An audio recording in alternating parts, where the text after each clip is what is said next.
Bon, je vous le dis tout de go, la semaine est chargée, et pas de bol, j'ai mal au crâne.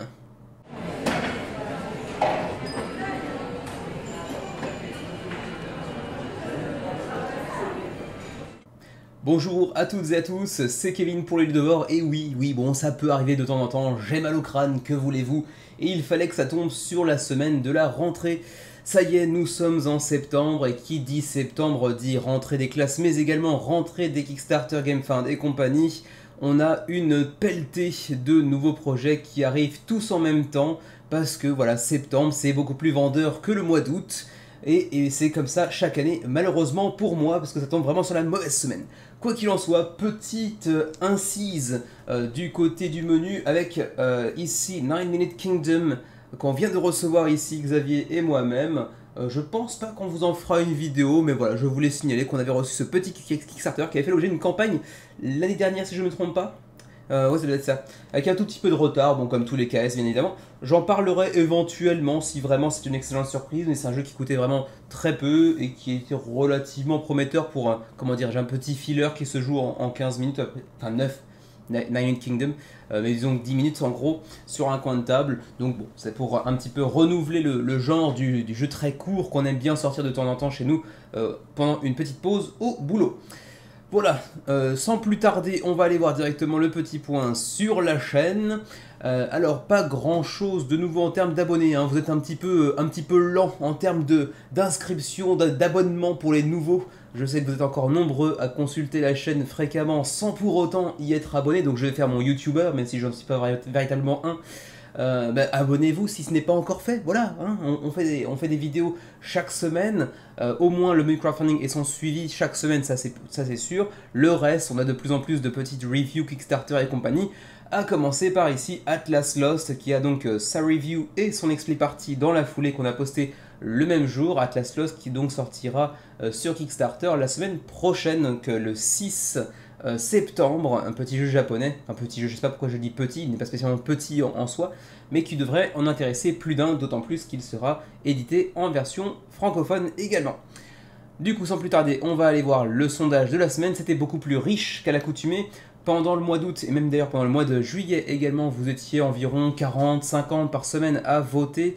Et là, cette semaine, on a 92 votes, ce qui montre bien que véritablement la semaine de rentrée était attendue et que chaque personne avait son portefeuille qui frémissait à l'approche du mois de septembre. C'est désormais acquis. 92 votes en 6 jours, donc on va aller voir un petit peu les résultats ensemble. On va reclasser ça un petit peu, voilà, pour que ce soit plus présentable. On va donc voir en principal, disons en priorité, Uluk. Je ne l'attendais pas aussi haut et pourtant j'ai voté pour lui également parce que oui, je vote à mes propres sondages, voilà, parce que bon, pourquoi pas après tout. Donc je vote une fois, bien évidemment.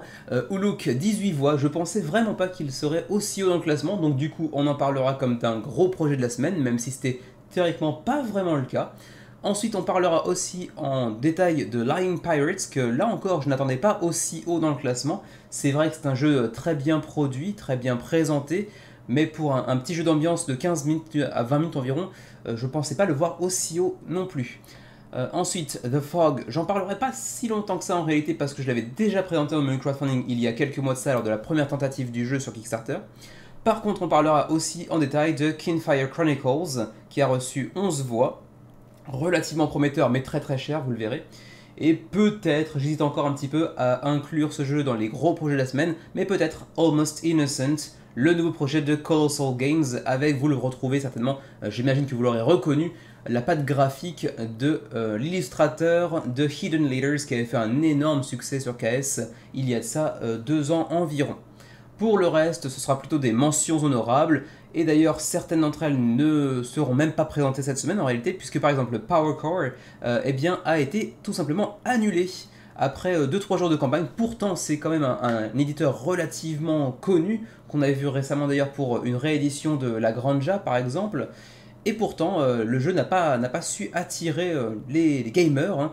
C'est pourtant un éditeur de renom avec une thématique qu'on a vu et revu, mais qui vend toujours malgré tout. Alors peut-être que pour le coup, il y a peut-être une petite forme de surdose, mais en tout cas, Powercore, ce sera pas pour cette fois. Ainsi que Space Explorers, mais là je pense que c'était de ma faute à mon avis, parce que en fait tout simplement le jeu n'est pas encore sorti sur GameFound, c'est dans 4 jours, donc je pense que je me suis un petit peu emmêlé les pinceaux, on en reparlera donc la semaine prochaine.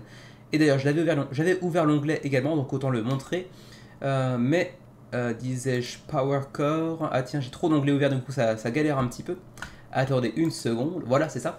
Power Core Call of Cthulhu cancelled, donc voilà, il a été annulé après les 2-3 jours je crois. 340 contributeurs, 20 000 euros d'engrangés sur 30 000 nécessaires, mais c'est vrai que pour Board and Dice, qui est quand même un éditeur assez connu du milieu, je vais vous montrer quelques-uns de leurs derniers projets d'ailleurs. Ils avaient fait notamment donc, La Granja, donc le Master Sect qui avait fait 4500, Yedo qui avait fait 3000, et c'est aussi eux qui sont derrière les 6 saisons pour l'instant de Protège Cartes, les Paladins, qui sont parmi les plus connus et les plus renommés. Donc voilà pour les 2 jeux qui ne verront pas finalement leur présentation cette semaine. Du coup maintenant on va pouvoir s'orienter tranquillement vers les jeux qui eux vont bien, qui ont déjà bien démarré leur campagne sur KS, sur GameFound, mais également aujourd'hui je crois avec un petit détour du côté de chez Ulule pour un jeu également, et puis également un autre du côté de chez BackerKit, puisque BackerKit ne se contente plus de faire du Pledge Manager, mais c'est aussi lancé dans la production de campagnes de socio-financement. Du coup c'est parti pour les mentions honorables.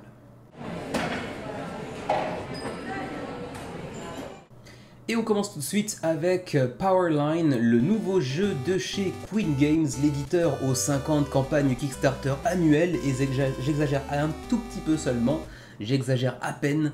Et pour le coup, Queen Games a décidé de déménager sur GameFound. C'est la première fois je crois, il me semble que c'est la première campagne de Queen Games sur cette plateforme, et ça se passe pas très bien.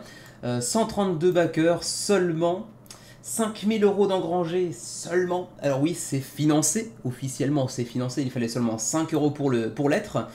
Mais très clairement, là, on est sur du score un petit peu décevant, et encore, je pense qu'on est dans l'euphémisme. Ensuite, tout simplement, on va passer rapidement dessus, hein, c'est une mention honorable, et comme je l'avais dit au cours du mois de juillet, les mentions honorables seront désormais traitées bien plus rapidement. Je faisais le format un petit peu habituel pour le mois d'août parce qu'il était très léger, mais par contre maintenant qu'on est de retour sur les grosses semaines, je vais faire les mentions honorables de manière bien plus courte, à commencer donc par celle-ci. Donc le nouveau jeu de Queen Games qui sera pour 1 à 6 joueurs, donc il y aura bien un mode solo, des parties de 45 minutes pour 8 ans et plus. C'est un jeu compétitif de sélection de dés, assez facile à apprendre mais difficile à maîtriser. Vous connaissez un petit peu la chanson, avec des décisions difficiles à prendre, des choix cornéliens, mais tout ça au cœur d'un gameplay qui se veut relativement accessible et relativement rapide, vous l'aurez vu, avec 45 minutes.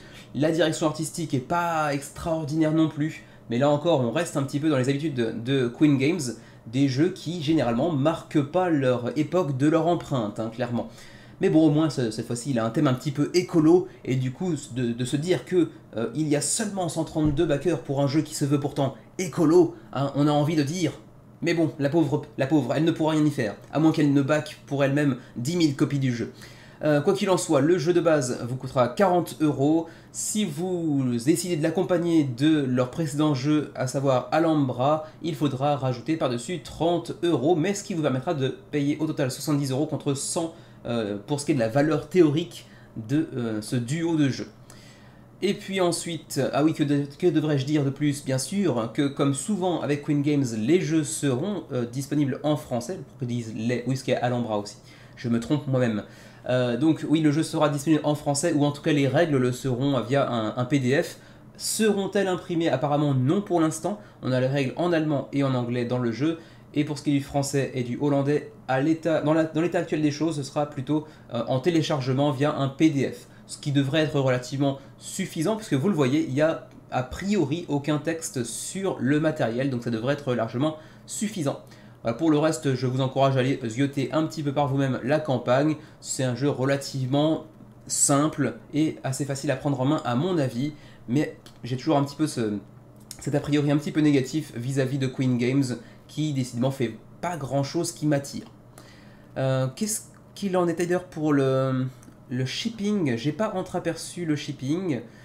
Écoutez, ils n'ont pas fait de tableau récapitulatif pour les frais de port, ce qui est assez rare, et c'est soit simplement que j'ai pas les yeux en face des trous, soit qu'ils ont fait une erreur assez conséquente, parce que sur les jeux en financement participatif, c'est un truc qu'il faut vraiment absolument mettre en avant, à moins qu'il n'ait des frais de port vraiment méchamment salés, auquel cas ils veulent le cacher éventuellement. On verra bien. Peut-être que pour respecter un peu le thème, ils le livreront en barque, en rameur, allez savoir. Voilà pour Powerline de chez Queen Games avec seulement 130 backers pour l'instant et 5000 € d'engrangés. On continue avec, toujours sur GameFound, 18 Namibia, ou 18 Namibia comme vous voulez, par Marflow Games, qui a pour l'instant attiré 150 backers approximativement et 10 000 € d'engrangés sur 20 000 nécessaires, autrement dit le jeu n'est pas encore financé. Comme vous l'aurez peut-être compris, si vous êtes un petit peu un aficionado du genre, 18 Namibia, 18 ça évoque toujours quelque chose pour les ludistes, c'est le fameux 18 du 18XX, autrement dit tous les jeux en 1850, 1890, 1887, etc.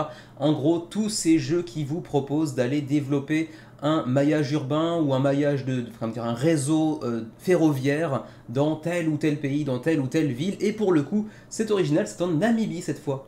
Pour autant, c'est un jeu qui est déjà existant, hein, 1895 Namibia, qui existait déjà mais qui était limité à 3 joueurs, et du coup ils ont un peu retravaillé le jeu pour qu'il soit, vous le voyez ici, désormais disponible jusqu'à 4 joueurs, pour des parties relativement longues. Là aussi c'est relativement typique dans ce genre de jeu, 180 minutes, 3 heures de jeu autour d'un jeu sur le développement de réseaux ferroviaires. C'est vraiment pas pour moi, mais je sais que ça a vraiment un public de niche qui est vraiment très amateur du genre. À vous de voir si ça peut vous tenter. C'est quand même visuellement très similaire à tout ce que vous voir dans ce genre de jeu là, donc j'ai pas l'impression que ça apporte grand chose de nouveau, mais ça trouve toujours son public généralement. Donc voilà, vous me direz ce que vous en pensez. C'est vrai que pour l'instant je vois rien de nouveau par rapport aux autres 18XX que j'ai pu voir jusqu'à présent, du coup ça m'intéresse assez peu. Le jeu lui-même coûte 67 € pour une copie. Vous pouvez aussi économiser un tout petit peu en prenant 3 d'un coup pour 195 $ au lieu de 201. C'est pas très intéressant en demeurant. Et puis également pour en prendre 5 pour économiser encore un tout petit peu plus, 315 €. Pour ce qui est des frais de port, là encore j'ai l'impression qu'ils y sont pas. Ça fait quand même 2 campagnes consécutives.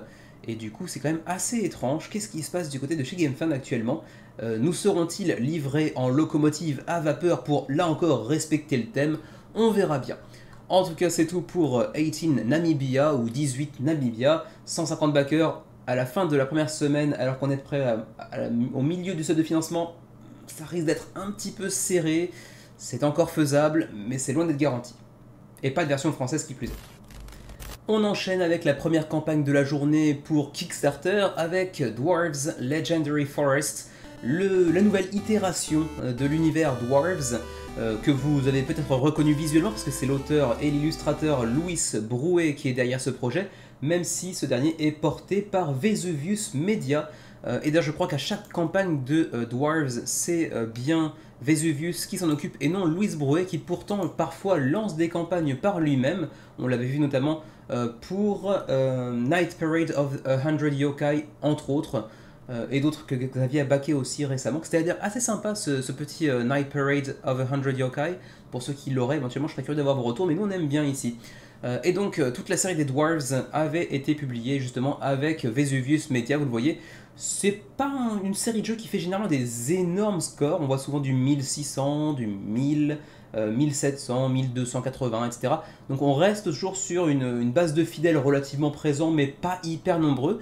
Et je pense qu'on s'oriente vers quelque chose de relativement similaire pour cette nouvelle extension Dwarves Legendary Forest, qui est une extension pour Dwarves Spring. Parce qu'en fait, il a fait un jeu par saison avec le même univers, donc pour Winter, pour Spring, pour Summer, etc. je crois, si je me souviens bien. Et donc c'est une extension pour le Spring, donc pour le printemps. 580 contributeurs à l'heure actuelle, 44 000 € d'engrangés à 19 jours de la fin de la campagne pour ce projet canadien, avec un petit early bird, pardon, je parle trop vite, qui est déjà terminé, donc vous ne pourrez pas y accéder malheureusement, malgré l'exclusivité Kickstarter qui était incluse, mais peut-être que vous pourrez l'acheter en add-on, il faudra le vérifier, mais je pense que ce sera potentiellement le cas, on verra bien. Ensuite, c'est un petit placement d'ouvriers, hein, vous le voyez ici, un petit worker placement et engine building également, donc construction de moteurs plus poste d'ouvrier, donc c'est relativement intéressant de ce point de vue-là. 25 minutes par joueur, donc c'est pas trop long, ça peut être, allez, disons, entre 1 heure et 2 heures de partie pour 2 à 4 joueurs, 13 ans et plus. La direction artistique est toujours aussi charmante. On aime ou on n'aime pas, ça fait un petit peu enfantin certes, mais personnellement j'aime bien le style de Louis Bourrouet qui convient plutôt bien en général au jeu qu'il produit. Avec en plus là un max de miniatures, il y a 80 miniatures dans le jeu qui sont plutôt visuellement plutôt bien réalisées là encore. Des tokens dans tous les sens, on va faire évoluer nos dragons également, enfin toutes nos petites bestioles potentielles. Et comme souvent avec Louis Bourrouet, on a aussi un jeu qui est parfaitement dénué de texte sur les cartes, ce qui veut dire qu'il est complètement jouable, complètement language independent comme aiment à le dire les anglophones, à savoir que vous n'avez donc pas besoin d'avoir la maîtrise de telle ou telle langue pour pouvoir y jouer, il vous suffira de télécharger le livret de règles dans votre langue. Pour l'instant on a donc l'anglais, brésilien, français, allemand, grec, espagnol et italien, donc bon, l'essentiel pour vous étant le français avec ce petit bonjour ici, c'est bien gentil. Donc vous pourrez télécharger la règle et éventuellement vous faire une idée pour voir si c'est éventuellement un jeu pour vous ou pas. Attention ceci dit, Dwarves Spring vous coûtera 60$, c'est le jeu d'origine, donc la campagne que l'on voit actuellement c'est l'extension de ce jeu, mais vous pourrez aussi mettre la main sur le jeu en question pour 60$ avec les 64 miniatures qui l'accompagnent. Et ensuite pour ce qui est de l'extension elle-même, c'est ici, c'est, vous le voyez, le même prix. Donc en gros, le jeu de base, 60$, plus l'extension 60$. Alors certes, il y a beaucoup de miniatures, on est sur du kilo plastique, même si c'est du kilo plastique relativement mini, on va dire, en comparaison avec d'autres jeux. Et du coup, ça fait un jeu avec une extension à 120$ pour un truc qui se veut quand même relativement léger, relativement accessible. Bah du coup, il est plus si accessible que ça en termes tarifaires. Mais bon, vous me direz ce que vous en pensez. Moi, je suis relativement charmé en général par les projets de Louis Bourrouet, même si c'est ici porté par Vesuvius Media. Mais ça fait quand même chéro le jeu, et c'est vrai qu'en plus, je sais que Xavier est intéressé, mais Xavier, il a ce problème de complétionnisme aigu qui fait que s'il prend Dwarves Spring avec cette extension, il va vouloir ensuite, si c'est bien, il va vouloir toutes les autres saisons sorties précédemment, et du coup, il va encore poser une hypothèque sur son rein droit. Quoi qu'il en soit, les frais de port, alors d'abord je devrais le signaler aussi, on peut le tester sur Tabletopia, comme souvent du côté de chez Louis Bourrouet. Et donc, disais-je, les frais de port, où en est-on? Je passe pas sur tous les niveaux de pledge, on a vu les deux principaux. Quoique j'ai pas encore vu le couplet jeu de base plus extension. Bah c'est 120, du coup il n'y a pas de ristourne ni quoi que ce soit. Si ce n'est qu'apparemment il y a un playmat. Ok, bon, c'est déjà ça. Alors ensuite, disais-je, les frais de port, les voici. Il n'y a pas les... Ah, décidément, on est sur une semaine où on ne veut pas nous dévoiler le prix du frais de port. C'est assez étrange. Mais apparemment, pour l'instant, on a juste les, comment dirais-je, les entreprises qui seront en charge du transport, mais on n'a pas les prix. Donc ça c'est assez dérangeant aussi, à moins que... Ah si, bah, je dis n'importe quoi. Je m'excuse auprès de Vesuvius Media, de Louis Bourrouet et de toute sa famille. Les frais de port étaient bel et bien ici. Pour ce qui est de l'Union Européenne, sauf Allemagne, c'est 18-20$ ou 20-22$ en fonction du pledge que vous allez choisir. Pour nos amis canadiens, c'est 20-22$ ou 25-27$, alors même que Vesuvius est au Canada. Bon, pourquoi pas.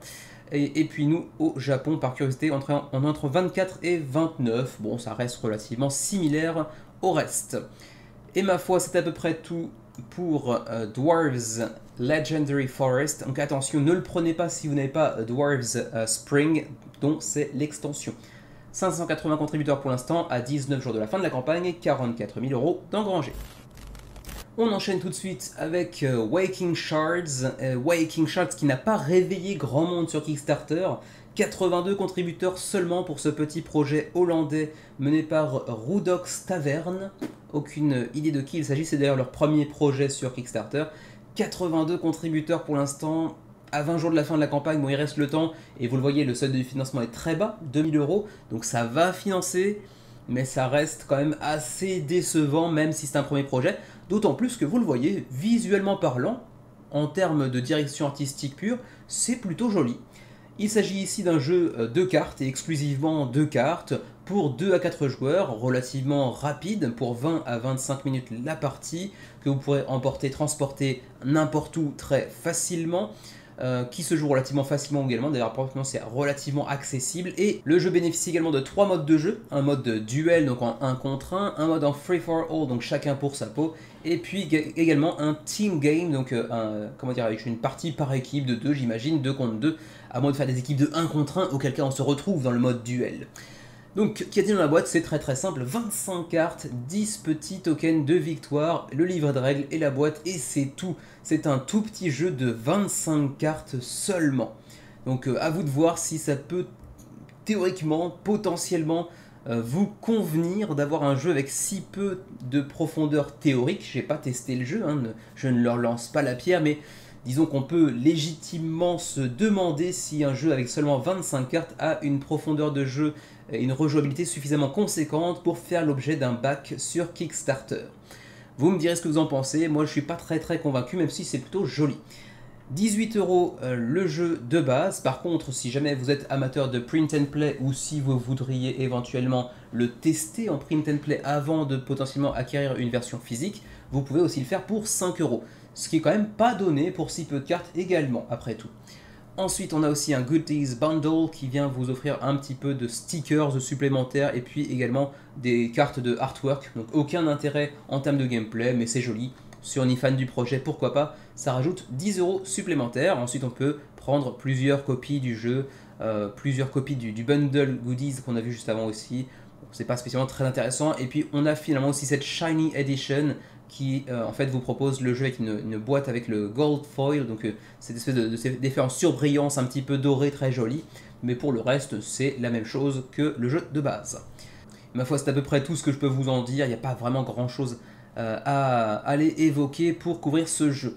Le shipping, les frais de port pour l'Europe, c'est 9 à 13 €. J'imagine que c'est en fonction peut-être du pays dans lequel vous habitez ou potentiellement que c'est une fourchette dans laquelle ils estiment pouvoir naviguer au moment de l'envoi des jeux en fonction de l'état du fret international à ce moment-là.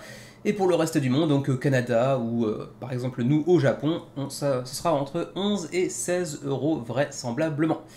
Par contre, qu'est-ce qu'il en est de la TVA? J'ai pas vu quoi que ce soit concernant la TVA, donc a priori, certainement que comme c'est un projet peut-être pas produit, mais en tout cas qui nous vient de Hollande, et ben on peut légitimement se dire que la TVA est déjà incluse. En tout cas, on peut l'espérer. Voilà pour Waking Shards. On continue avec The Fog Escape from Paradise, et vous le voyez entre parenthèses, c'est un relaunch, donc une nouvelle tentative pour ce jeu qui avait fait l'objet d'une première campagne en mars 2022, donc il y a 6 mois de cela, que j'avais déjà couvert d'ailleurs dans le menu crowdfunding à l'époque, et donc du coup c'est le premier projet, mais pour la deuxième fois, de chez Xolox Games en Allemagne. Et la précédente fois, vous le voyez, le projet avait été annulé après quelques jours de campagne et 247 contributeurs. Actuellement, on est à 264, donc le score de la première campagne est déjà battu. Alors, c'est pas pour autant un succès incommensurable, c'est pas extraordinaire du tout, pour être tout à fait honnête. J'étais assez surpris de voir que vous l'aviez placé suffisamment haut dans le classement pour quasiment en faire un gros jeu de la semaine, mais j'ai décidé de le laisser dans les mentions honorables parce que je voyais que le résultat serait pas si conséquent que ça, et qu'en plus de ça, j'avais déjà présenté le jeu à l'époque, en mars dernier. Pour ceux d'ailleurs qui voudraient en avoir un peu plus de détails, parce que je vais aller assez rapidement cette fois-ci, eh bien reportez-vous au menu du 13 mars, si je me souviens bien, dans lequel j'avais abordé The Fog. Jeu pour 1 à 6 joueurs, 45 à 120 minutes la partie, ça aussi j'imagine en fonction du nombre de joueurs autour de la table, et c'est un jeu pour 10 ans et plus, donc relativement accessible. C'est un jeu de draft, de déplacement, donc avec des points de déplacement, également avec, vous le voyez, cette grille parmi laquelle il vous faudra naviguer, puisqu'en fait vous êtes sur une île déserte, avec des bateaux de sauvetage sur lesquels vous devrez faire embarquer vos personnages simplement, pour qu'ils échappent du brouillard qui s'approche de plus en plus et qui, une fois atteint vos personnages, eh bien, les emporte à jamais avec lui. Le jeu est, vous le voyez ici, language independent, donc peu importe la langue que vous parlez, il n'y a pas de texte sur le matériel, vous pourrez donc y jouer. Le jeu sera en plus disponible en version francophone dans une version digitale. Vous pourrez imprimer les règles via un PDF. Il ne sera pas imprimé et directement fourni dans le jeu, mais ça fait le job, soyons honnêtes. Et donc, c'est l'occasion de soutenir un primo-éditeur avec un petit projet sorti un petit peu de nulle part, même si c'est vrai que la deuxième fois, il n'est plus aussi inattendu que la première fois. Mais vous me direz ce que vous en pensez. En tout cas, c'est un jeu qui a un truc bien à lui. Je sais pas, je saurais pas vous le dire en détail. Ça fait un petit peu longtemps depuis mars et je m'y suis pas réintéressé depuis. Mais c'est vrai que le jeu est assez unique dans ce qu'il a l'air de proposer. Est-ce qu'il est véritablement fait dans le gameplay? C'est peut-être autre chose encore, mais c'est relativement intéressant. Le setup qui va vous proposer une partie différente à chaque fois. Ensuite, il y a ce draft qui est un mécanisme que personnellement j'apprécie pas mal, où vous allez sélectionner plusieurs personnages en fonction de l'endroit où ils se placent, en fonction de leur pouvoir potentiel ici que vous voyez sur chacun des personnages. Il y aura une sorte de compétence ou d'action requise ou possible pour chacun des personnages. Et ensuite vous les déplacerez pour les rapprocher de plus en plus du bateau de sauvetage qui vous permettra d'en emmener un maximum pour les sauver de ce fameux brouillard. Brouillard contre lequel vous pourrez également lutter en solo, vous le voyez ici, on aura apparemment plusieurs scénarios, j'imagine, qui viendront enrichir l'expérience et éventuellement aussi vous proposer une première expérience pour apprendre le jeu. C'est toujours sympa de pouvoir y jouer en solo. C'est aussi l'un des attraits des modes solo d'ailleurs dans les jeux de ces dernières années, pouvoir justement un petit peu apprendre par soi-même avant de le présenter à quelqu'un d'autre. Le jeu est très accessible en termes de tarifs, on est sur du 37 € ou 37 $, parce qu'actuellement c'est plus ou moins kiff-kiff, bourrico. Hein, merci l'euro. Donc le Elder Pledge pour le Standard Version à 37 €, avec le matos que vous voyez ici. Donc c'est pas extraordinaire en termes de matos, mais du coup le prix est plutôt sympa, donc je pense que ça vaut relativement le coup. Ensuite vous avez le Leader Pledge pour 1 à 6 joueurs, alors que l'édition de base c'est 1 à 4, attention à ça, c'est quand même un des points importants. Donc pour 1 à 6 joueurs, il vous faudra la Deluxe Version, qui elle vous coûtera 57 €, donc 20 € de plus que l'édition de base, mais celle-ci s'accompagnera, vous le voyez, d'une miniature et aussi de plein d'obstacles en 3D, en impression 3D. Donc ça vient ajouter beaucoup de valeur en termes de production de matériel pur. Et puis également, au-delà de ça, on aura aussi un insert en plastique qui là encore vient rajouter un petit peu de valeur supplémentaire. Donc je pense que les 20 € de plus sont plutôt justifiés, on va dire. D'autant plus que vous pourrez y jouer avec 2 joueurs de plus que le jeu d'origine. Ensuite, le reste n'a pas l'air d'être très différent, ma foi. Le shipping, pour ce qui est de la France, alors là c'est Allemagne, Autriche, j'imagine, US, Chine, Hong Kong. Ok, donc le reste de l'Europe c'est ici, hein. Rest of Europe, vous le voyez ici. 9 € pour la version de base, 11 € pour la version de luxe, qui a pourtant pas beaucoup plus de matos à l'intérieur, pas tellement plus lourde à mon avis, mais bon, qu'en sais-je. Ensuite, pour nos amis canadiens, où sont-ils?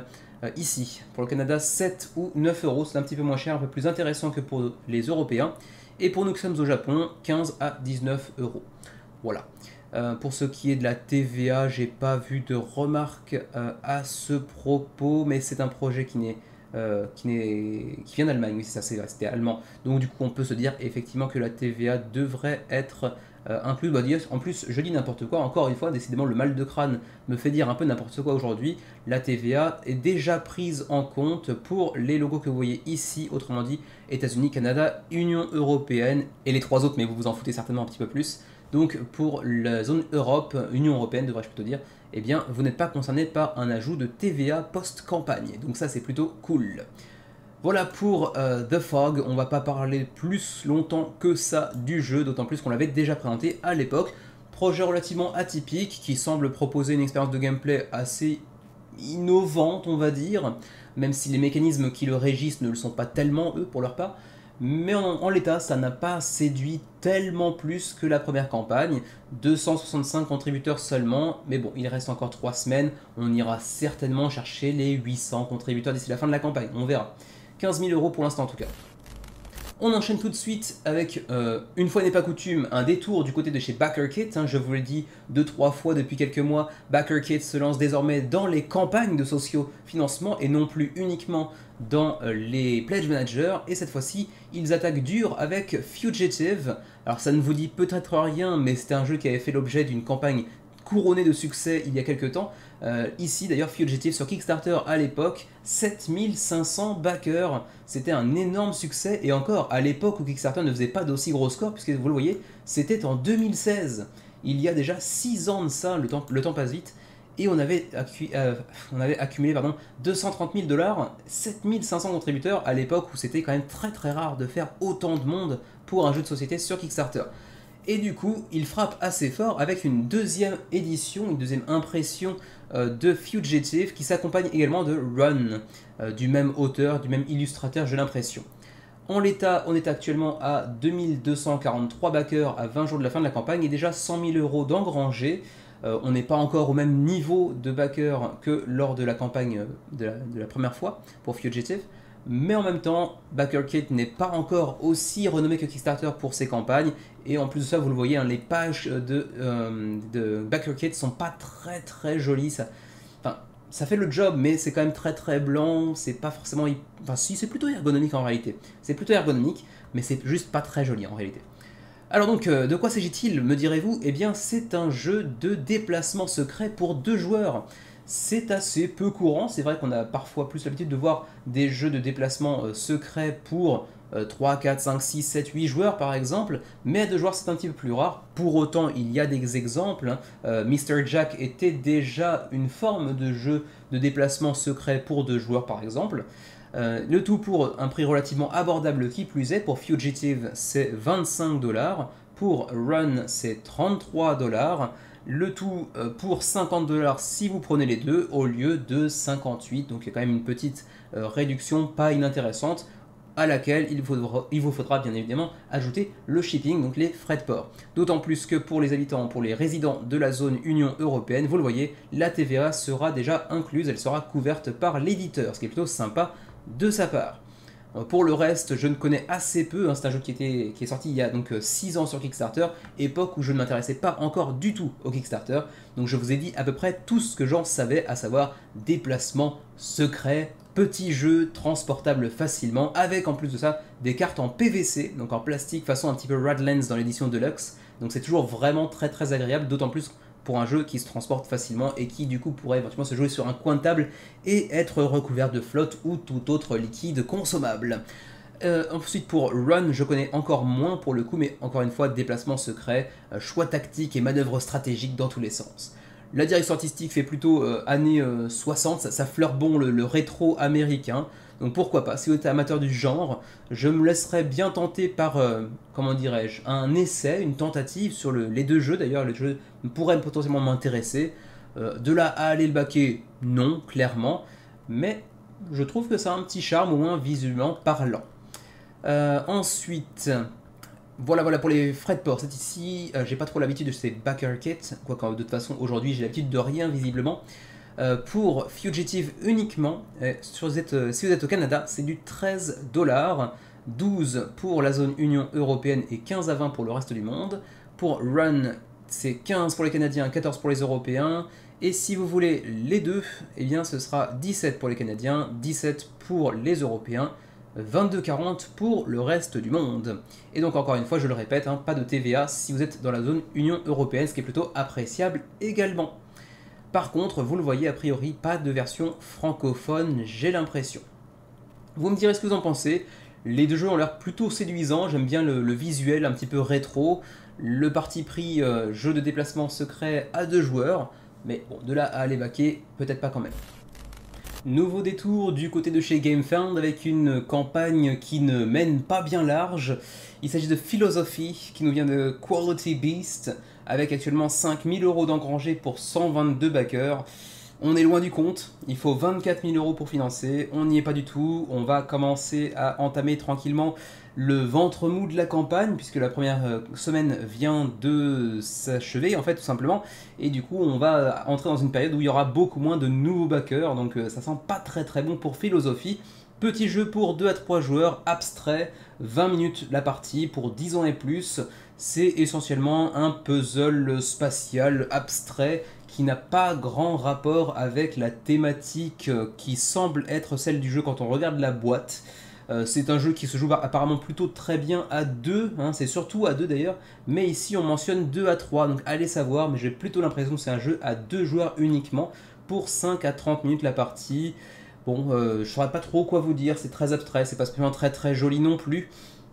Allez voir si ça vous tente, mais pour l'instant ça se passe assez mal pour eux. J'ai pas l'impression que ça va financer. Vous avez essentiellement des petites tuiles que vous allez poser sur le plateau central et qui vous permettront d'aller accomplir certaines actions de push, de slide et de toss apparemment. Donc d'aller pousser une pièce, d'aller la faire, comment dirais-je, glisser vers la droite ou peut-être vers la gauche également, mais également la toss, donc la faire sauter au-dessus de notre tuile par exemple.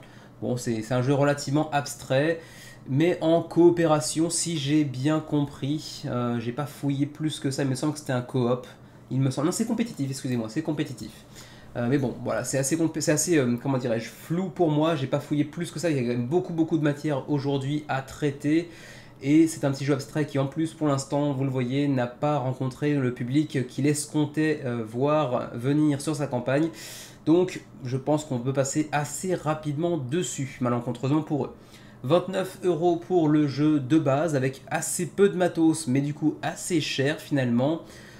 Ensuite pour le Sage Reward, donc un jeu un petit peu plus conséquent visiblement puisqu'il contiendra cette fois-ci le jeu de base plus son extension intitulée Sage. Je ne sais pas ce qu'elle vient ajouter concrètement mais apparemment il y a quand même plus de pièces autour de la table.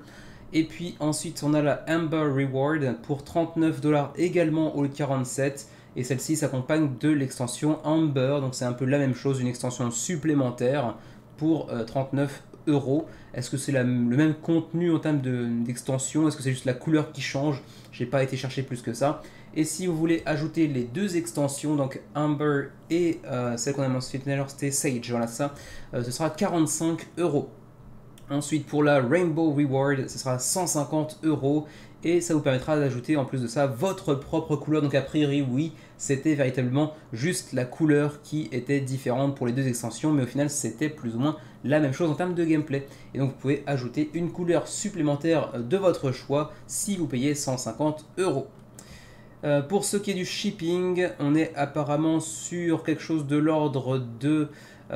pour l'Europe, oui, ça, 11 à 19 € pour l'Europe, ainsi que pour le Canada, et aussi d'ailleurs pour le Japon, East Asia, donc c'est relativement abordable.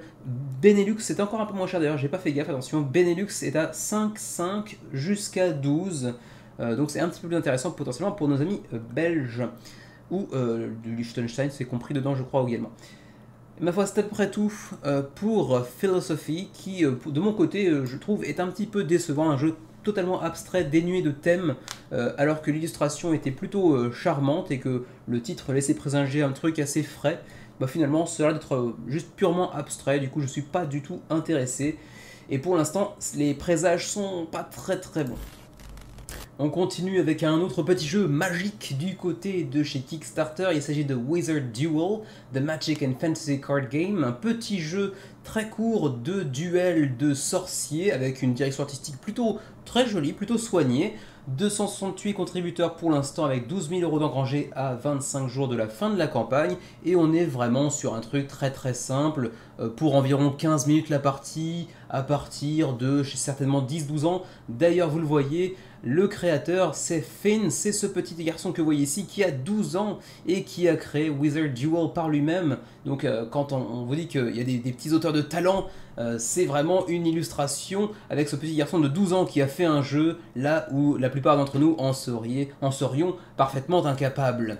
Donc quoi qu'il en soit, c'est un petit jeu relativement simple. Là encore, vous commencez avec 7 cartes en main. Vous avez également quelques tokens d'énergie pour pouvoir les dépenser et utiliser les cartes en question.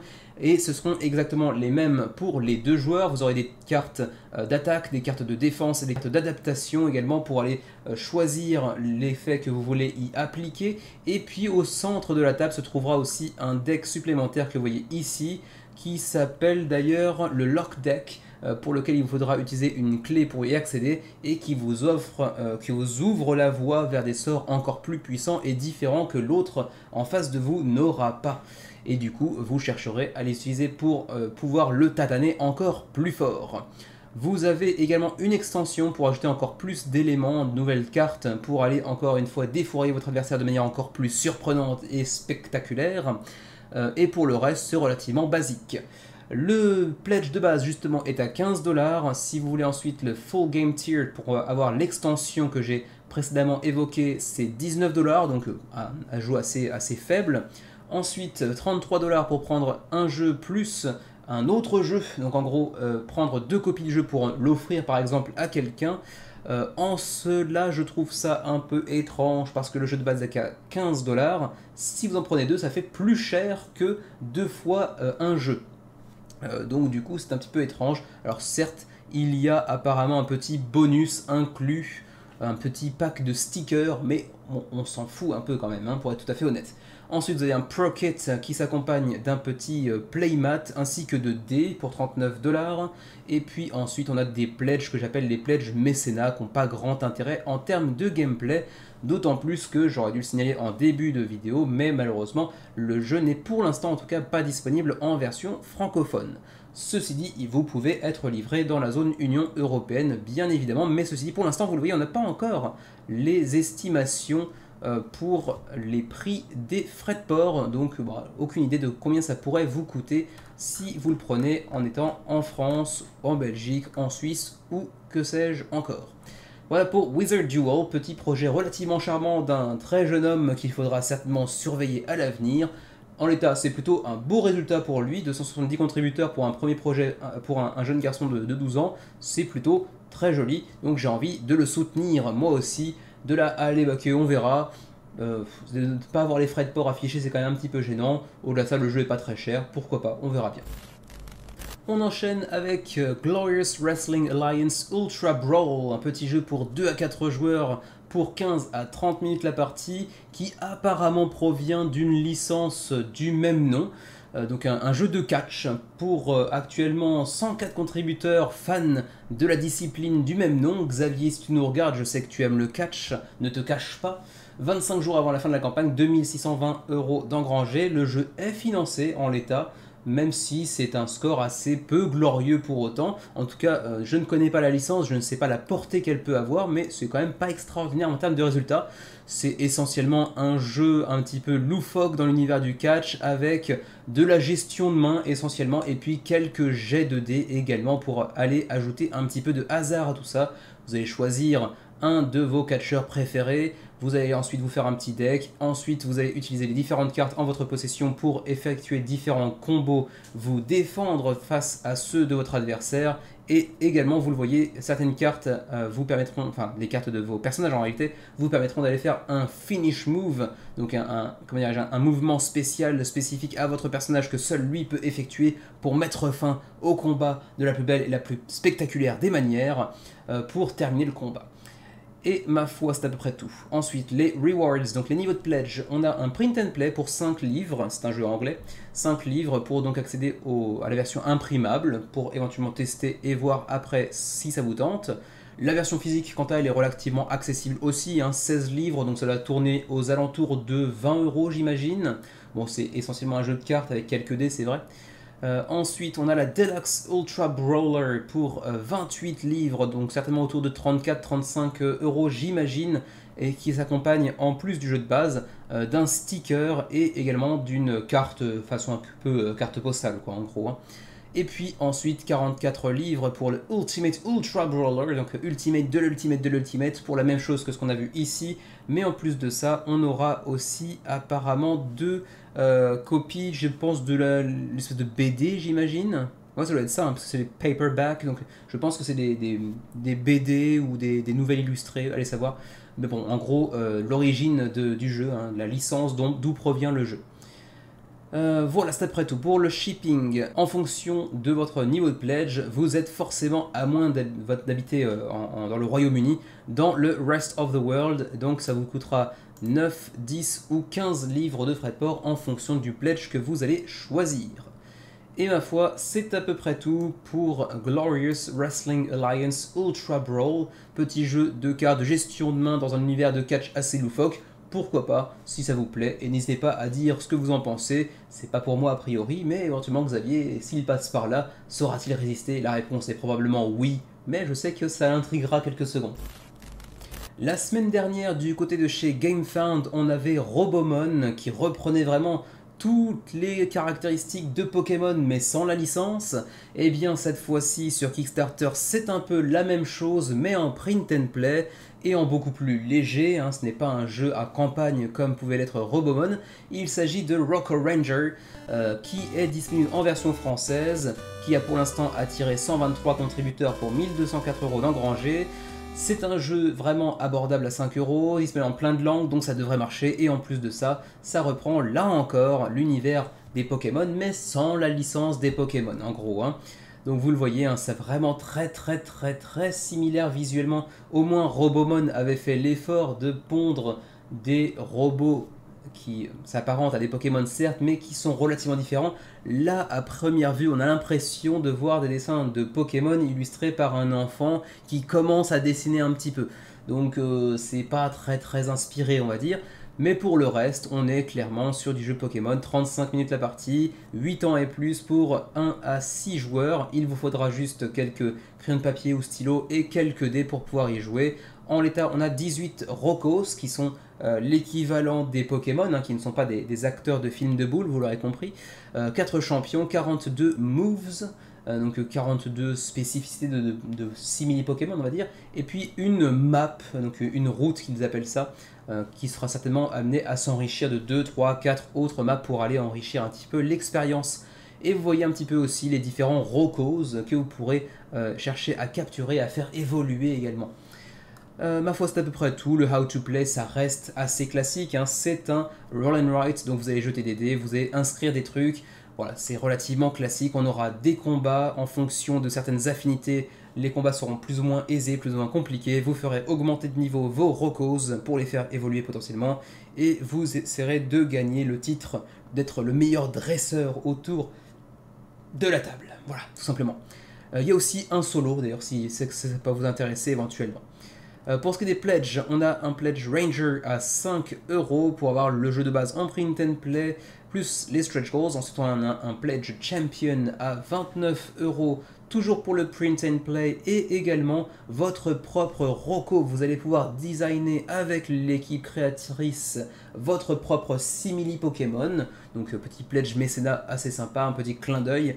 Et puis ensuite, le Master à 69 € pour exactement la même chose, plus votre nom dans le livret de règles et 3 Rokos uniques, les fameux Rokos légendaires comme les Pokémon légendaires parfois, qui vous seront accessibles. Et ma foi, c'est à peu près tout. Il n'y a évidemment pas de frais de port puisqu'on est sur un jeu en print and play. Vous me direz ce que vous en pensez. À choisir, Robomon m'a l'air d'être bien plus inspiré, bien plus engageant, mais celui-ci est beaucoup plus accessible en termes de tarifs. Voilà pour Rocco Ranger. On continue avec Withlings in the Wilds, un petit jeu solo de puzzle à propos de viande, de meurtre et puis de gain de poids également, allez savoir, puisqu'en fait un esprit de la forêt qui s'appelle Zadara apparemment a laissé s'échapper ces petits Withlings, ces petits esprits de la forêt, et elle vous demande, vous le trappeur qui est ici, de les remmener chez elle. Mais attention, il y aura plein de monstres autour de vous qui chercheront à vous faire votre peau, mais vous devrez essayer de leur tendre des pièges pour pouvoir les, tout simplement, j'allais dire les assommer, mais non, plus que ça, en fait, les réduire à néant et les faire bouffer, les donner à bouffer à vos petits Withlings pour les attirer, pour justement qu'ils rentrent chez leur mère, hein, tout simplement. En gros, visuellement, c'est une direction artistique assez particulière, assez unique, mais plutôt pas vilaine. Après, ça reste un jeu de puzzle solo, donc c'est vraiment pas pour tout le monde, ça plaira pas à tout le monde. Le contenu est relativement simple, c'est relativement basique, il n'y a pas grand chose à dire. La page de la campagne est d'ailleurs beaucoup trop longue pour le jeu dont il s'agit. Vous pouvez le tester sur TTS, heureusement, ça aussi c'est un premier aperçu intéressant de ce point de vue là. Les cartes sont multifonctions, ça aussi c'est relativement intéressant pour ce type de jeu, enfin pour tout type de jeu d'ailleurs. J'aime beaucoup le principe d'avoir des cartes multifonctions. Ensuite, vous le voyez, énormément d'informations, de gifs, etc. Ce qui est plutôt bien pour illustrer une campagne, mais pour un jeu solo relativement léger, il y a beaucoup trop d'informations. Quoi qu'il en soit, on a le jeu en print and play à 6$. Pour ceux qui se contenteraient de cette version, c'est relativement abordable. Ensuite, si vous voulez la version physique, il vous faudra débourser 20$. Le jeu n'est cependant pas disponible en français malheureusement. 40$ pour prendre 2 copies du jeu, 80 pour en prendre 4 et vous commencez à comprendre un petit peu le principe de la multiplication. Les frais de port, où étaient-ils? Doivent être un petit peu plus bas. Les stretch goals, on s'en fout, on passera dessus plutôt dans le suivi du crowdfunding lorsque ce sera le moment. On va essayer de retrouver ça, mais décidément c'est un petit peu galère, décidément il y a beaucoup trop d'informations dans cette campagne, les voici enfin. Alors, pour ce qui est du Canada, on est sur du 16, 17, 19 en fonction du niveau de pledge, et vous le voyez, c'est beaucoup plus intéressant d'aller prendre des mini pledges groupés, puisque vous le voyez, pour 4 copies du jeu, on payerait potentiellement 19$ au lieu de 68 théoriquement de frais de port, donc c'est relativement intéressant, il faut faire des petits pledges groupés. Pour l'Union Européenne, c'est ici que ça se passe, 10, 14, 23 en termes de frais de port, et pour nous qui serions éventuellement potentiellement intéressés, allez savoir, mais c'est pas très tellement le cas en réalité, pour le rest of the world apparemment 22, 28, 50. Donc un petit peu plus chéro et beaucoup moins intéressant pour ce qui est des groupes. Et ma foi, c'est à peu près tout. Ils ajoutent, et c'est quand même assez rare, donc il faut le souligner, bravo à eux, que la TVA sera ajoutée apparemment dans le Pledge Manager, donc à hauteur de 20% pour la France. Bien évidemment, vous connaissez mieux la TVA de chez vous que moi qui l'ai quitté depuis quelques années déjà. Voilà pour Wavelings in the Wilds, 164 contributeurs à 27 jours de la fin de la campagne. La malbouffe n'a pas le vent en poupe du côté de chez Kickstarter, avec une campagne ballonnée, constipée, qui peine à atteindre 35 contributeurs à 29 jours de la fin de la campagne. Je pense que c'est pas la peine de passer trop de temps sur cette campagne de Stack the Burger qui n'atteint même pas 1000€ de financement sur 18 000 nécessaires. Autant vous dire que c'est râpé comme le fromage à l'intérieur du burger. Ça ne financera vraisemblablement pas pour ce jeu à 3 à 5 joueurs, 25 minutes la partie, 12 ans et plus, dans laquelle il vous faudra stacker, donc empiler différents ingrédients pour en faire un hamburger. L'idée de base n'est pas spécialement plus mauvaise qu'une autre, mais ça n'a pas attiré grand monde malgré des composants qui n'ont pas l'air dégueulasses non plus. Juste par curiosité, le prix du jeu est à 15$, donc c'est relativement accessible. Si vous êtes au Canada, il faudra ajouter 10$ de plus pour les frais de port. Pour l'Union Européenne, 11$ de plus. Et pour nous qui sommes en Asie, par curiosité, 11$ également. Donc voilà, vous me direz ce que vous pensez du principe, du concept de Stack the Burger, mais apparemment ça ne séduit pas grand monde. Celui-là, pour être honnête, je ne le voyais pas faire aussi bien avec 305 backers à l'heure actuelle pour Watch Hockey Get Drunk, mais je soupçonne notre cher Anthony National d'avoir backé 100 copies du jeu, lui qui est amateur de hockey sur glace. 6807$ engrangés sur 3500 nécessaires, c'est donc largement financé pour le moment. On n'est jamais à l'abri d'une annulation, mais a priori ça devrait pas être le cas. Je pense qu'ils espéraient pas faire plus de 500 là-dessus, donc je pense que ça devrait bien se passer. C'est un jeu pour 3 à 12 joueurs, 2 heures la partie, donc c'est en gros la durée d'un match de hockey, puisqu'il s'agit d'un jeu de boisson autour d'un match de hockey, pour 21 ans et plus, parce que selon les États de l'autre côté de l'Atlantique, c'est l'âge légal pour consommer de l'alcool. Vous l'aurez compris, c'est un jeu d'ambiance dans lequel on va simplement boire des coups en même temps que l'on regarde un match de hockey en fonction de certaines conditions. Donc c'est un petit jeu d'ambiance qui pourra plaire éventuellement à tous les amateurs de hockey, mais il vous faudra pouvoir vous mettre devant un écran susceptible de vous montrer un match de hockey pour pouvoir en profiter. Donc a priori, à moins que vous ne soyez au Canada, auquel cas vous avez des chances de regarder du hockey effectivement. En France, c'est un petit peu moins accessible, c'est un petit peu moins populaire, donc vous aurez peut-être plus de complexité, plus de difficulté à aller trouver des partenaires de jeu. Quoi qu'il en soit, 15$ pour le jeu, 27 pour 2 copies du jeu, 37 pour 3, etc. etc. Et pour ce qui est des frais de port, était-il quelque part là-dedans? Oui, c'est ici, 9$ pour le Canada, 15 pour le reste du monde. À vous de voir si ça peut vous intéresser, mais ça reste un jeu vraiment de niche, même si vous appréciez potentiellement les jeux à boire. Dernier projet, mentions honorables de la semaine, il s'agit de Jeux Cululu, un petit jeu d'ambiance qui va animer vos soirées du côté de chez Ulule. Il reste 43 jours avant la fin de la campagne qui a été lancée hier, et pour l'instant on a à peine 8 contributions, 487 € d'engrangés. Donc pour l'instant c'est assez mal barré, il faut bien l'avouer. C'est un petit jeu d'ambiance à l'humour osé, hein, vous aurez compris un petit peu le genre de jeu dont il s'agit. C'est pas le premier, ce sera pas le dernier à faire preuve de cet humour un petit peu potache, disons, pas forcément très délicat ou très sophistiqué.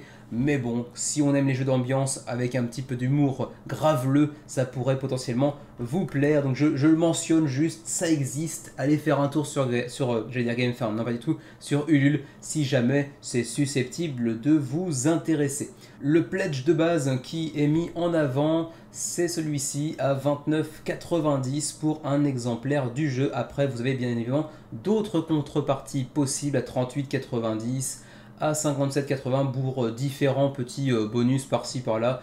Mais bon, en gros, le jeu en tant que tel, c'est 29,90. Et c'est vrai que pour un petit jeu d'ambiance composé très essentiellement de cartes, bah ça fait un petit peu chéro en plus, pour être tout à fait honnête. Mais bon, après peut-être qu'on nous dira que c'est produit, conçu en France, donc ça peut se justifier en partie par ça. Mais c'est vrai que c'est pas un jeu qui moi m'attire du tout. Voilà, mais vous me direz ce que vous en pensez si vous êtes amateur de jeux d'ambiance potentiellement. Et ma foi, c'est à peu près tout pour les projets, les mentions honorables de la semaine. On s'apprête maintenant à aborder les 4 gros projets de la semaine que j'ai mentionnés en début de vidéo dans le sondage, au cas où vous auriez sauté ce passage. Je garde le suspense jusqu'au bout.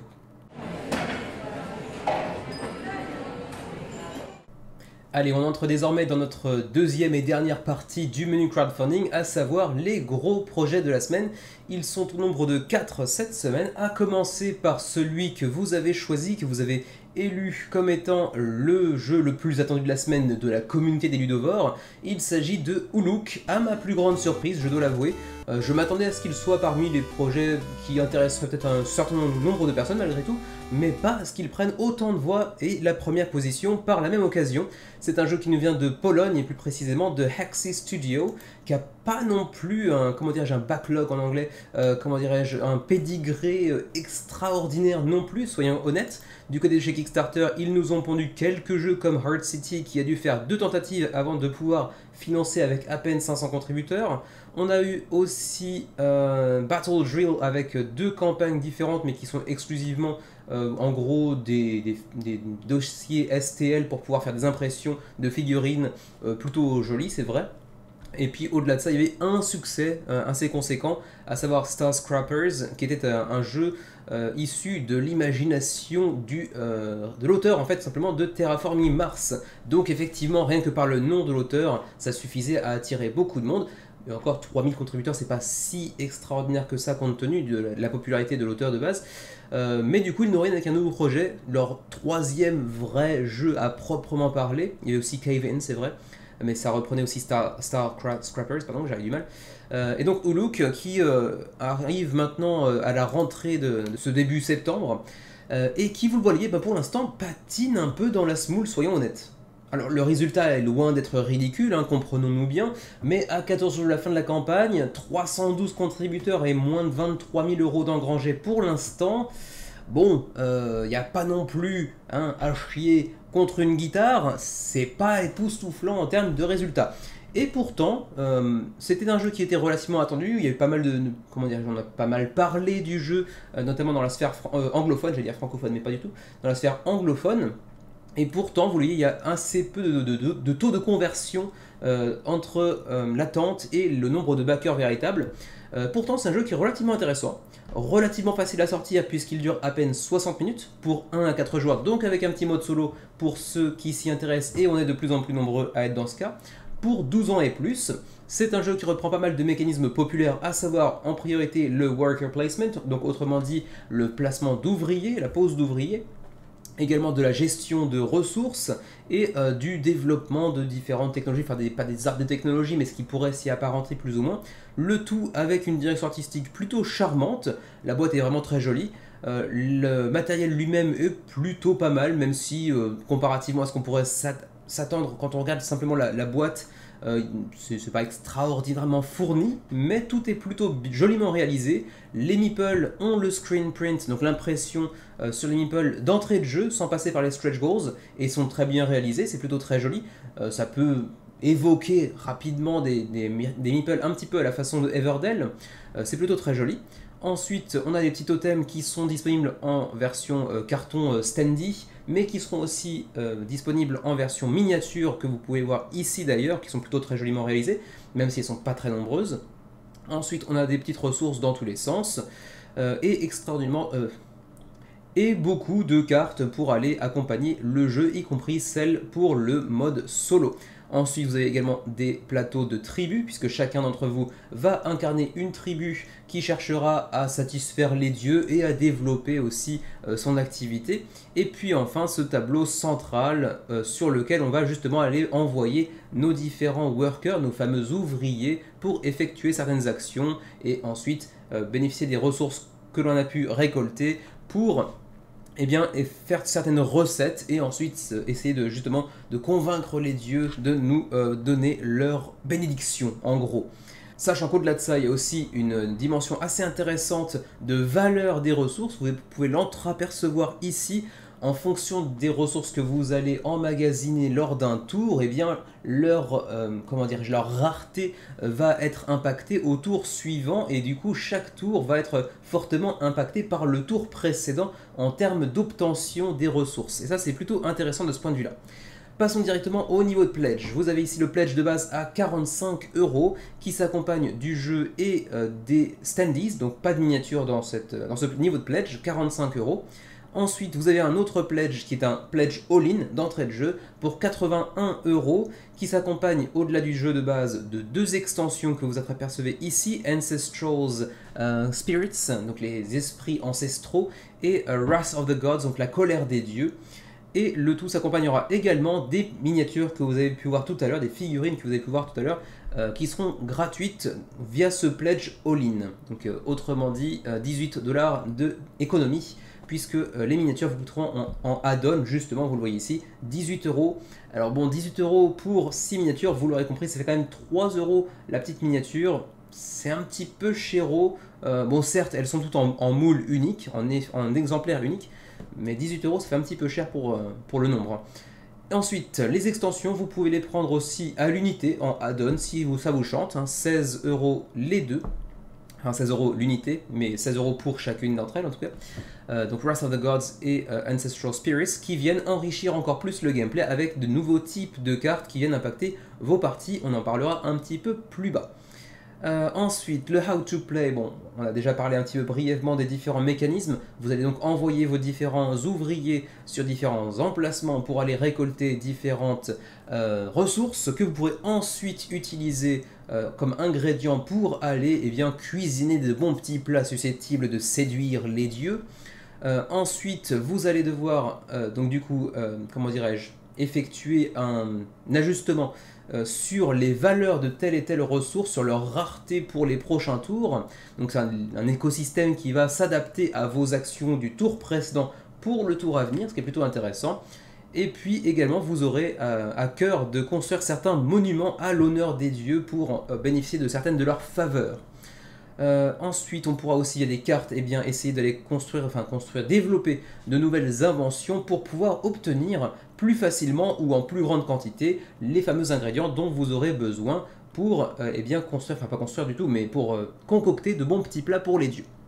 Le livret de règles est déjà disponible, mais en anglais, je pense, exclusivement pour l'instant. Ceci dit, je ne l'ai pas encore dit et j'aurais dû, mais le jeu sera disponible en version française. On n'a pas encore trouvé apparemment d'éditeur pour le français, mais la langue française sera disponible a priori, soit en version physique, soit en version PDF, ça reste à voir. Mais en tout cas, si vous êtes intéressé, ne vous inquiétez pas, la version française sera disponible apparemment. Pour les extensions, Wrath of the Gods, donc la colère des dieux, viendra vous apporter deux types de cartes, les Blessing et les Wrath, donc la colère pour Wrath et les Blessing qui seront donc des bénédictions, on va dire. Les bénédictions vous permettront d'aller engranger plus de ressources lorsque vous partirez à la récolte, et les cartes de colère vous ou vous permettront, enfin c'est peut-être un bien grand mot, mais impacteront la partie dans le sens où il sera plus difficile d'aller nourrir les membres de votre tribu, mais également plus difficile de chasser ou encore d'aller simplement cueillir certaines ressources. Ensuite, pour ce qui est de Ancestral Spirits, donc les esprits ancestraux, et bien là encore deux nouveaux types de cartes, les visions mystiques et le savoir ancestral, la sagesse ancestrale devrais-je plutôt dire. Les cartes de vision mystique vous permettront de bénéficier de certains bonus à usage unique qui vous permettront notamment de venir interférer dans les actions de vos opposants, de vos adversaires. Et puis les cartes de sagesse ancestrale vous permettront d'obtenir des objectifs secrets pour obtenir des points de victoire supplémentaires en gros. Donc deux extensions qui viennent enrichir véritablement le gameplay, qui ne sont pas là pour rien comme c'est parfois le cas pour des extensions. Malheureusement pas de vidéo en français pour vous expliquer un petit peu plus de quoi il s'agit, alors qu'on a pourtant une vidéo en coréen, comme quoi on est parfois surpris. C'est bien dommage parce que le jeu a bénéficié d'une version francophone, mais on n'a pas de jeu, pas de jeu, mais de vidéo pardon, en langue francophone malheureusement, en langue française. Et ensuite pour le shipping pour l'Europe est plutôt correct, hein, voilà, 12 € pour le jeu de base, 16 € si vous prenez le all-in, que personnellement je recommanderais parce que les deux extensions ont l'air de vraiment ajouter une couche de profondeur, de complexité certes, mais c'est plutôt dans le bon sens du terme que je le dis, et également donc de rejouabilité de ce fait, hein, tout simplement. Pour le Canada, 18 ou 22, et pour le reste du monde, 25 ou 35, donc on douille un petit peu plus en termes de frais de port, mais nous, on n'aura pas la TVA. Ceci dit, Hexy Studio vient de Pologne, donc a priori, c'est dans l'Union Européenne, donc vous ne devriez pas souffrir non plus des frais de port a priori. Mais on vous dit quand même que selon la région dans laquelle vous résidez, eh bien, vous pourriez potentiellement être impacté par certaines taxes ou taxes douanières également, selon les autorités locales en place. Donc bon, on ne sait jamais, mais a priori, comme ça vient de Pologne, ça devrait être à peu près safe. Voilà pour Uluk, votre projet de la semaine. Pas forcément le mien. J'hésiterai en fait entre celui-ci et un autre dont je vais parler un petit peu plus tard aujourd'hui, mais si je devais trancher, c'est vrai que Uluk a au moins pour lui d'avoir un prix relativement abordable, puisque je le rappelle, on est sur du 45 € pour le jeu de base, même si moi j'aurais plutôt tendance à recommander le pledge avec les deux extensions pour 81 €, auxquelles s'ajoutent aussi les petites exclusivités, les petites miniatures. Bon, c'est vrai qu'à 81 € ça fait tout de suite beaucoup moins attrayant que les 45 que vous voyez ici, mais il a l'air quand même d'être plutôt très sympa, joli également, c'est assez une belle présence sur table. Mais bon, dans le gameplay, je serais peut-être plutôt intéressé par le second dont je vais parler, on verra bien. Voilà pour Uluk, 312 contributeurs à ce jour, 14 jours avant la fin de la campagne, 23 000 € d'engrangés approximativement. Je pensais qu'il ferait mieux. On va peut-être aller chercher les 1000 contributeurs d'ici la fin de la campagne, mais c'est même pas garanti, ça dépendra aussi peut-être du facteur, de licence potentielle que le jeu pourrait éventuellement trouver, d'autant plus qu'apparemment on aura déjà 5 langues disponibles d'entrée de jeu, donc c'est plutôt intéressant, mais pour l'instant ça n'a pas attiré tant que ça. On continue avec Almost Innocent qui nous vient de Colossal Games, et ça vous rappellera sans doute quelque chose parce qu'on est sur une direction artistique qui forcément évoque Hidden Leaders, un gros succès de chez Matago, si je me souviens bien, sorti il y a 1 an et demi, 2 ans sur Kickstarter et qui est depuis parvenu au backer en question. Le jeu avait fait un énorme succès, mais on va pas aller le checker ici parce que c'était pas Colossal Games qui était derrière, c'était je crois tout simplement BFF. Avec qui il partage en gros le projet ici. Colossal Games a développé un nouveau jeu en usant des services de Satoshi Matsuura, l'illustrateur japonais de Hidden Leaders, dont il reprend également l'univers, donc on est sur un univers élargi grâce à Almost Innocent, même si le jeu, lui, est relativement différent. Ceci dit, différent, oui, mais il y a aussi des ponts à faire entre les deux jeux, puisque là encore, il s'agit d'un jeu de déduction, comme c'était le cas déjà pour Hidden Leaders, mais celui-ci est coopératif, et peut se jouer sur différents scénarios dans lesquels vous aurez à cœur de prouver votre innocence si tant est que vous le soyez véritablement. Le jeu est donc disponible déjà en français comme pour Hidden Leaders via Matago. C'est un jeu pour 14 ans et plus, même si je pense qu'on peut honnêtement y jouer plus jeune que ça, pour 2 à 5 joueurs, pour 30 minutes la partie, donc ça se veut relativement court et encore une fois du coup facile à sortir. Si tant est qu'on aime les jeux de coopération et de déduction en même temps, ce qui n'est pas forcément un couple que l'on voit très souvent, mais qui au moins a pour lui d'avoir cette petite originalité. C'est pas le premier, mais c'est assez rare pour être souligné. Donc Almost Innocent, copie de jeu à 30 $, 30 € approximativement également. C'est aussi un argument de poids pour Colossal Games, parce que c'est un jeu relativement abordable financièrement parlant. Alors là, on vous dit que ça reprend l'univers étendu donc de, que disais-je, Hidden Leaders, donc avec les mêmes illustrations de Satoshi Matsuura, en collaboration, on va dire en partenariat avec BFF Games, qui n'est pas le porteur du projet, mais avec lesquels ils ont travaillé. Ensuite, donc votre groupe de personnages a fait la fête et s'est laissé un petit peu emporter par les événements.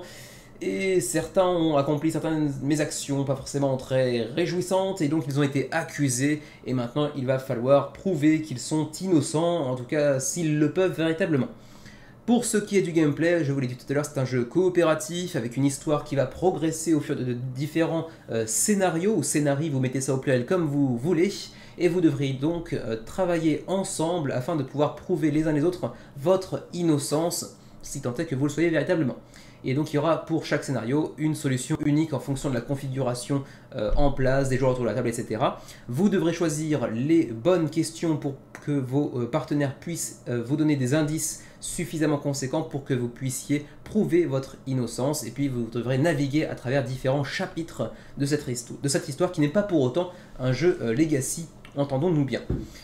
Ensuite, continuons. Là encore, je ne crois pas avoir vu, d'ailleurs, je n'ai pas vérifié, mais il me semble ne pas avoir vu de vidéo en français. Là encore, c'est quand même assez dommage d'avoir une version française par Matago d'entrée de jeu, d'entrée de campagne, et de ne pas avoir de vidéo en français. C'est un petit peu dommage. Qu'y a-t-il dans la boîte? Eh bien, vous le voyez ici, il y aura 6, comment dirais-je, 6 plateaux, on va dire simplement, qui sont double face, donc au total 12 plateaux si l'on veut, qui sont valables pour chaque campagne et également pour des scénarios un petit peu one-shot, hein, le free play j'ai l'impression. Ensuite on aura aussi un Wooden Queen Die, donc je sais pas, un dé de reine en bois. J'ai pas trop cherché à savoir de quoi il s'agissait pour le coup. Ensuite, vous avez également une sorte de bloc-notes qui vous permettra de prendre des notes pour mieux mémoriser vos différentes déductions, vos différents indices. 5 crayons à papier. Ensuite, un petit token de scénario, des petits tokens d'investigation, des tokens de Almost Innocent, donc de presque innocent, et puis un jeton de joueur actif, donc de joueur en cours d'activité. 5 cartes de personnages avec leurs compétences propres, et puis ensuite 35 cartes de solutions pour les questions habituelles de ce type de jeu, à savoir quelle est la victime, quel est le crime, quel est le type de crime dont il s'agit, quels sont les objets en relation, quel est le lieu en relation avec le crime également, etc. etc. Ensuite, des petits écrans pour cacher les informations que vous avez derrière votre plateau, le livret de règles, et puis également un guide pour la campagne, donc sur différents scénarios, même si apparemment je pense que vous pouvez aussi le jouer en one-shot. Les reveals, c'est donc l'équivalent des stretch goals qui seront dévoilés de manière quotidienne. Il n'y a pas vraiment de stretch goal à proprement parler, mais chaque jour on viendra vous dévoiler de nouvelles caractéristiques, de nouveaux personnages, etc. du jeu. Le petit how to play, on a déjà passé un petit peu brièvement dessus, vous aurez un petit peu compris de quoi il s'agit. Vous allez avoir des informations cachées derrière votre plateau avec différents indices que vous devrez partager avec ce que vous avez au centre de la table, qui est pour le coup accessible à tout le monde, mais tout le monde aura des indices différents pour pouvoir y parvenir. Vous pouvez déjà le tester sur Tabletopia. Ensuite, mais par contre certainement en anglais uniquement par contre. Peut-être qu'au cœur marqué, l'auteur est français je crois, parce qu'il s'appelle Philippe Attali, avec 2 PE, donc c'est plutôt francophone. Peut-être qu'il est français, suisse, belge, je sais pas. Donc peut-être qu'il y a une version française pour Tabletopia, à vérifier. Ensuite, vous pouvez également lire les règles.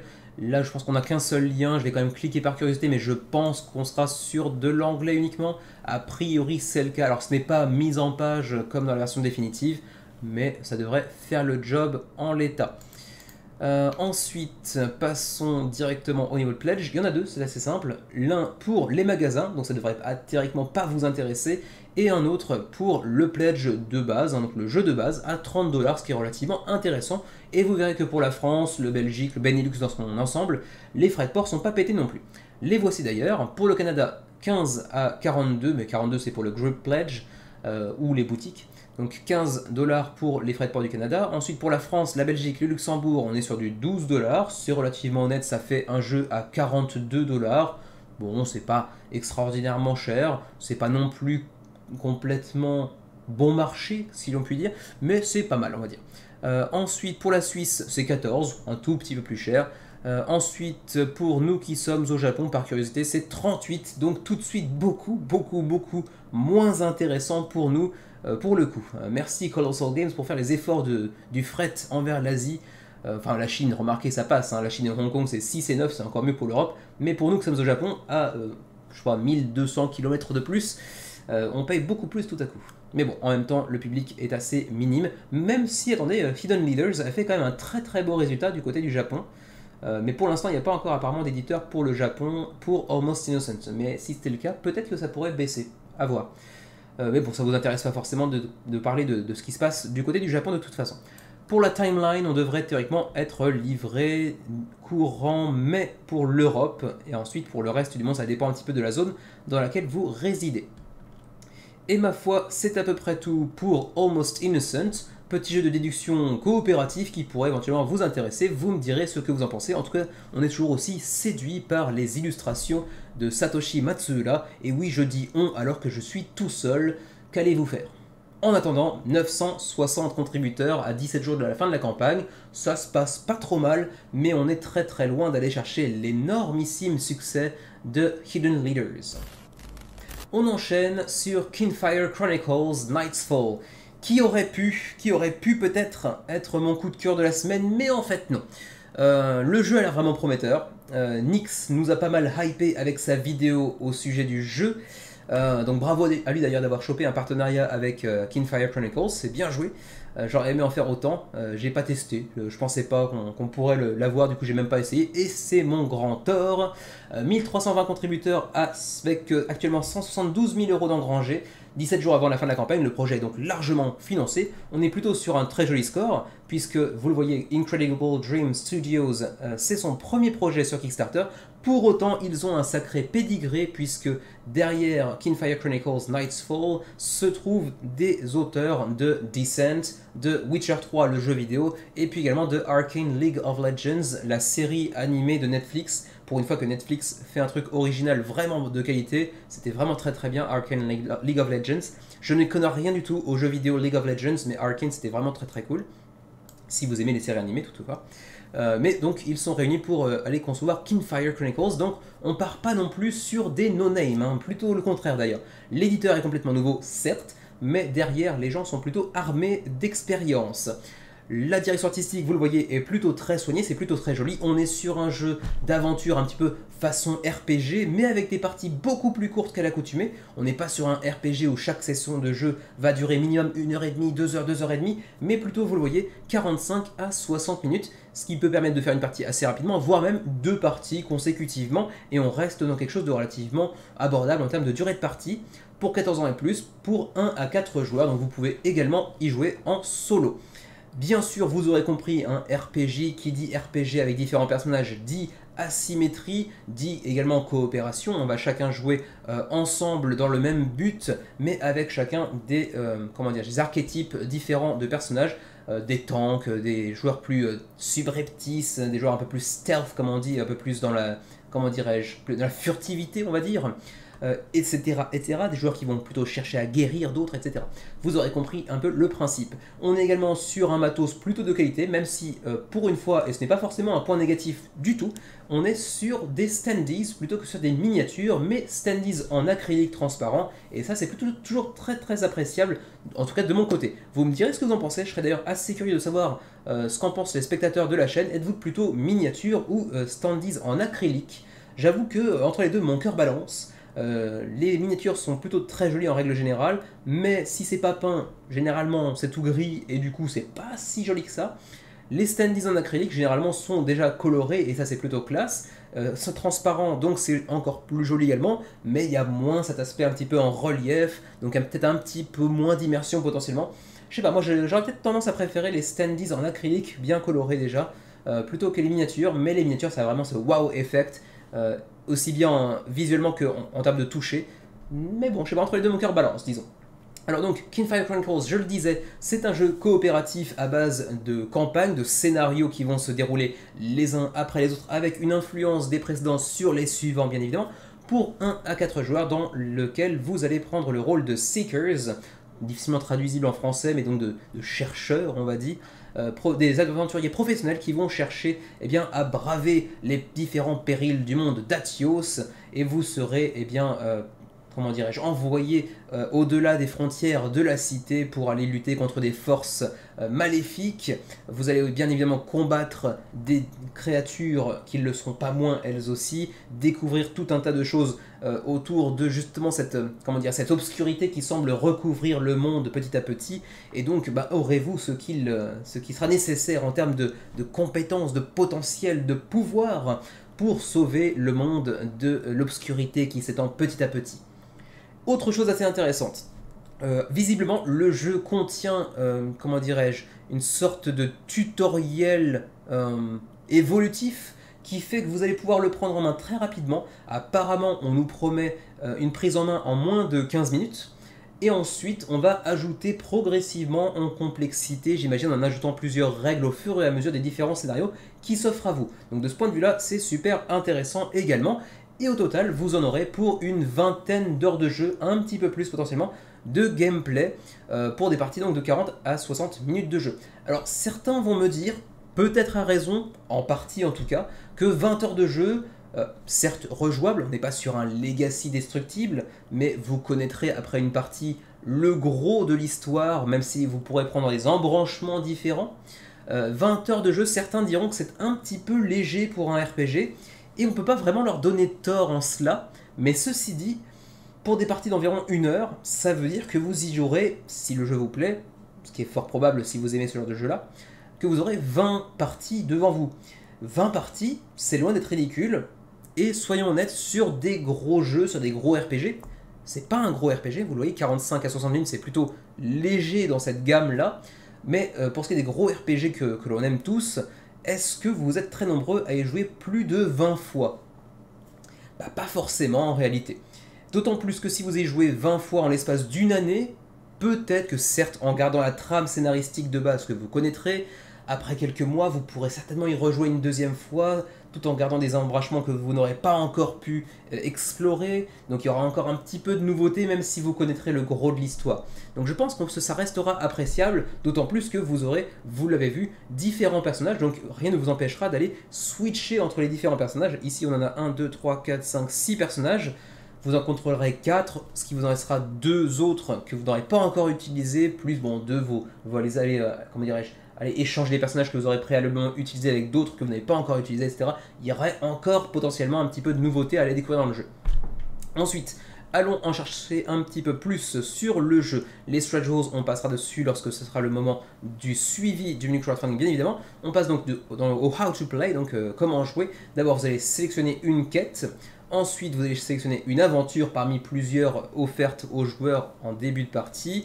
Et puis ensuite, vous allez commencer à explorer un peu le monde de Atlos, j'ai oublié, et donc vous allez aussi bien évidemment combattre tout un tas de vilaines bestioles, plus ou moins vilaines d'ailleurs, via une méthode de combat assez intéressante. Là aussi c'est un des attraits du jeu, c'est que c'est vraiment un jeu coopératif jusqu'au bout des ongles, dans le sens où les compétences de chaque personnage sera parfois en tout cas plus propice à être utilisé au bénéfice d'un autre personnage qui se trouve autour de la table véritablement. Donc certaines actions, vous aurez à cœur de les accomplir plus pour les autres que véritablement pour vous-même, parce que ce sera plus intéressant en réalité que de le faire véritablement pour vous seul en réalité. Donc, je répète beaucoup en réalité en l'espace d'une seule phrase, c'est assez inélégant.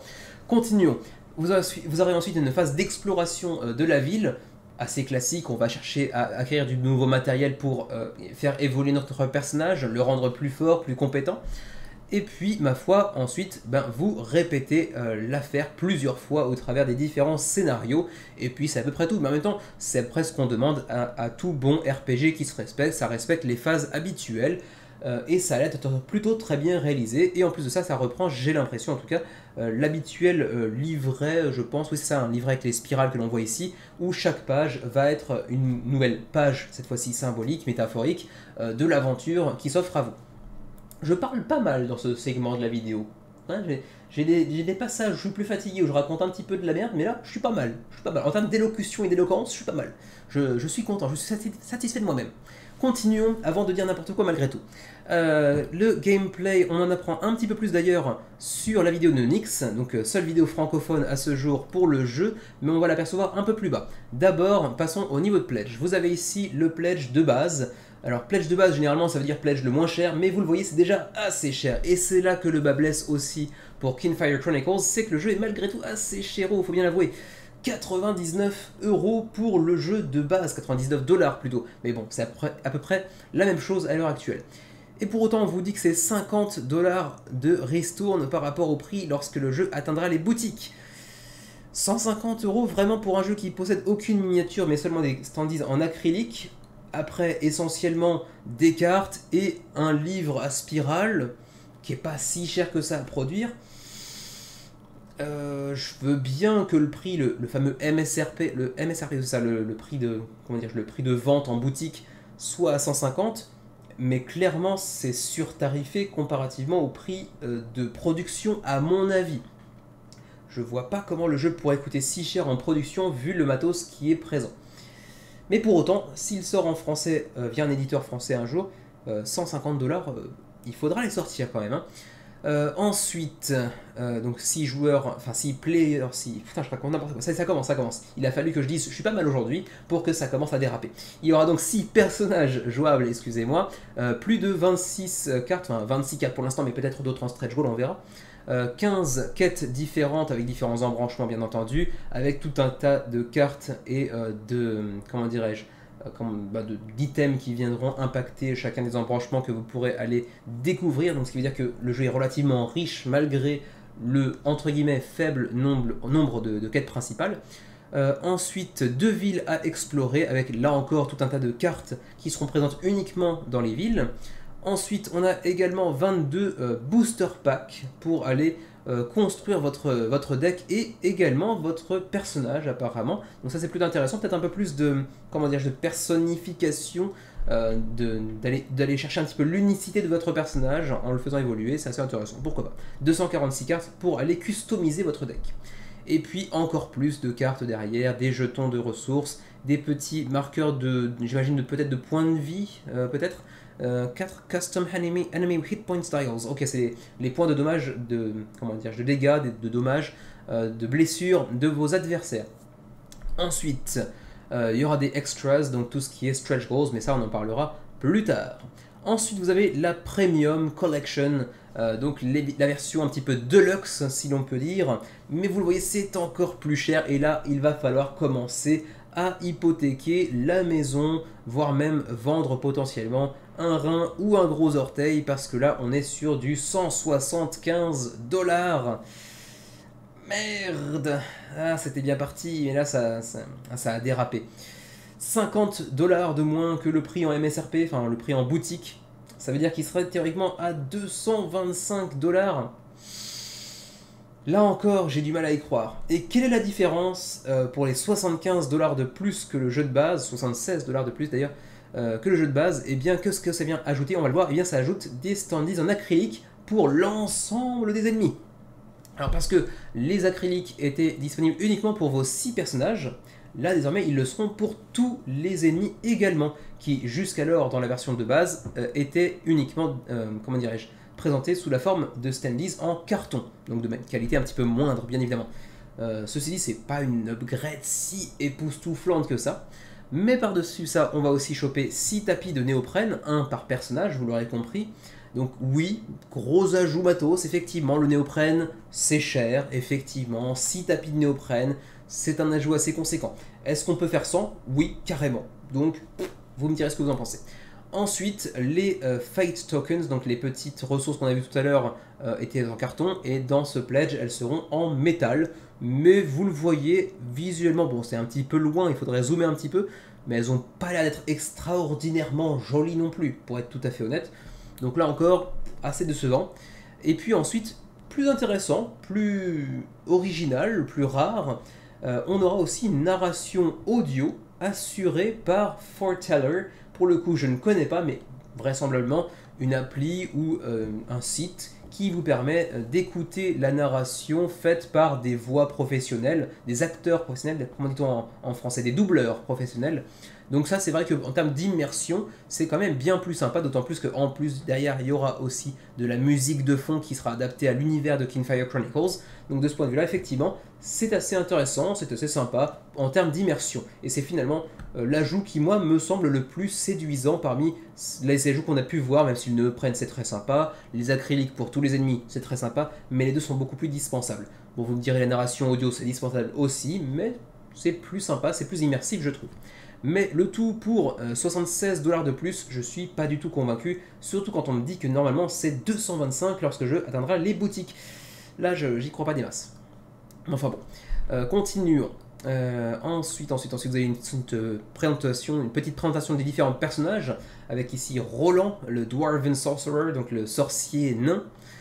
Ensuite, on a également Asha, la Elven Rogue, donc une elfe partie un petit peu en vrille, disons, vagabonde, qui est plutôt joliment illustrée, là encore, avec chacun des personnages ayant bien évidemment leur spécificité, leur caractère un petit peu asymétrique. Ensuite, on a Naz, ce qui ne veut pas dire que son personnage l'est, hein, ce n'est pas un adjectif, c'est son prénom, qui est une Orcish Strategist, donc une stratège orc. Ensuite, on a aussi Core, le Revenant Tank, donc un tank, donc en gros un esprit enfermé volontairement hein, dans une sorte d'armure de métal, et qui s'accompagne aussi d'un petit pet, donc d'un petit animal de compagnie, qui je pense ne sert pas à grand chose en termes de gameplay, j'imagine, mais c'est plutôt mignon, c'est plutôt sympa d'avoir un petit animal de compagnie.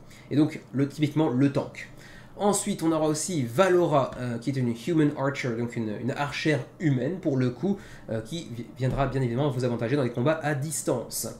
Ensuite, on a également Fane, qui est un Human Bard, donc un barde lui aussi de race humaine, qui aura ses propres spécificités bien évidemment également. Et c'est à peu près tout pour les 6 personnages. Y en aura-t-il d'autres via des stretch goals?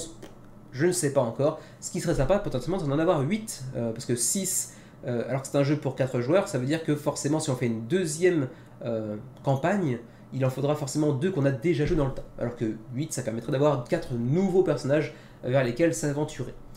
Ensuite, on a aussi des add-ons. Par exemple, on peut ajouter pour 50 $, oui, 50 $, tous les ennemis en acrylique plutôt qu'en carton.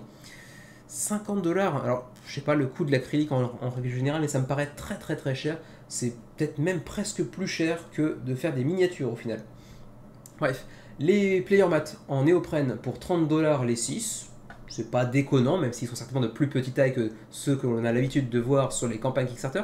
20 $ pour les pièces de métal, ok, à peu près normal, il y en a une cinquantaine, ok. Et enfin, l'application pour pouvoir bénéficier de la narration audio, du fond sonore avec la musique, les petits effets sonores, etc. pour 14 $, c'est pas totalement... Moi, enfin, si, c'est quand même cher. C'est pas déconnant, c'est quand même conçu exclusivement pour le jeu, mais c'est 14 $, on peut avoir des bons jeux... comment dirais-je, iOS, etc. Enfin bref, tout ce qui est tablette ou smartphone, pour moins de 14 $. Et là, c'est seulement le fond sonore d'un jeu. Donc, bon, c'est quand même un petit peu cher, à mon avis. Ensuite, eh bien, il y a aussi des trucs un peu plus intéressants pour ceux qui s'intéresseraient éventuellement uniquement à l'artwork, au monde, au lore, on va dire, avec des illustrations, etc. Mais bon, c'était un petit peu moins intéressant, je pense, pour ceux qui s'intéressent uniquement au jeu. Ensuite, passons... on n'a pas encore vu la vidéo aussi, c'est voilà, Nyx, pour ce qui est de la seule vidéo francophone de YouTube Game, pour avoir un petit peu plus de détails concernant le jeu, son gameplay, son univers dans lequel Nyx rentre un petit peu plus en détail. Et autant vous dire que Nyx l'a énormément apprécié, même s'il a concédé que s'il avait eu connaissance du prix des différents pledges, il aurait été un petit peu moins hypé par le projet. Forcément. Pour ce qui est de la timeline, le jeu devrait potentiellement arriver à l'automne 2023, donc automne plus X mois de retard potentiel. On n'est pas à l'abri que ça arrive à l'heure non plus. Pour ce qui est du shipping, eh bien, vous le voyez ici, pour le Canada, c'est 33 $ ou 38 $. Là aussi, les frais de port piquent pas mal, pour être tout à fait honnête. La France, 27,39 $. On s'en sort un petit peu mieux pour le jeu de base, mais un petit peu moins bien, bizarrement, pour le Deluxe. Allez savoir pourquoi. Pour la Suisse, c'est 45,47, là ça commence à faire très très cher également. Pour le reste de l'Europe, ça va être la même chose. Non, c'est EU2, je pense, du coup. Ouais, ça va être là. Pour le Benelux, 40,43. C'est cher aussi. Et pour nous qui sommes en Asie, ça va être le Rest of Asia, oui, c'est ça, Japan. Donc, Rest of Asia, 57,61. Ça va coûter horriblement cher tout ça. Et c'est la raison pour laquelle aussi je ne peux pas décemment le placer comme coup de cœur de la semaine parce qu'il faut quand même prendre en compte le prix que ça coûte et il est particulièrement conséquent. D'autant plus que pour l'Union Européenne, vous aurez aussi la TVA à ajouter par-dessus, probablement dans le Pledge Manager également. C'est pas précisé, mais je pense que ce sera via le Pledge Manager du coup, comme c'est souvent le cas. Et ma foi, c'est tout pour Kingfire Chronicles, jeu intéressant sur le papier, qui est plein de bonnes promesses, qui a certainement un gameplay tout à fait intéressant et tout à fait satisfaisant, mais c'est quand même terriblement cher pour ce que ça propose en termes de matériel pur.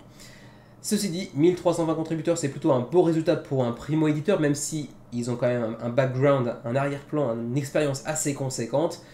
On va juste par curiosité voir la communauté, l'onglet pour voir un petit peu où en sont les francophones. 89 Canadiens, pas forcément tous francophones pour autant, loin de là. 35 Français.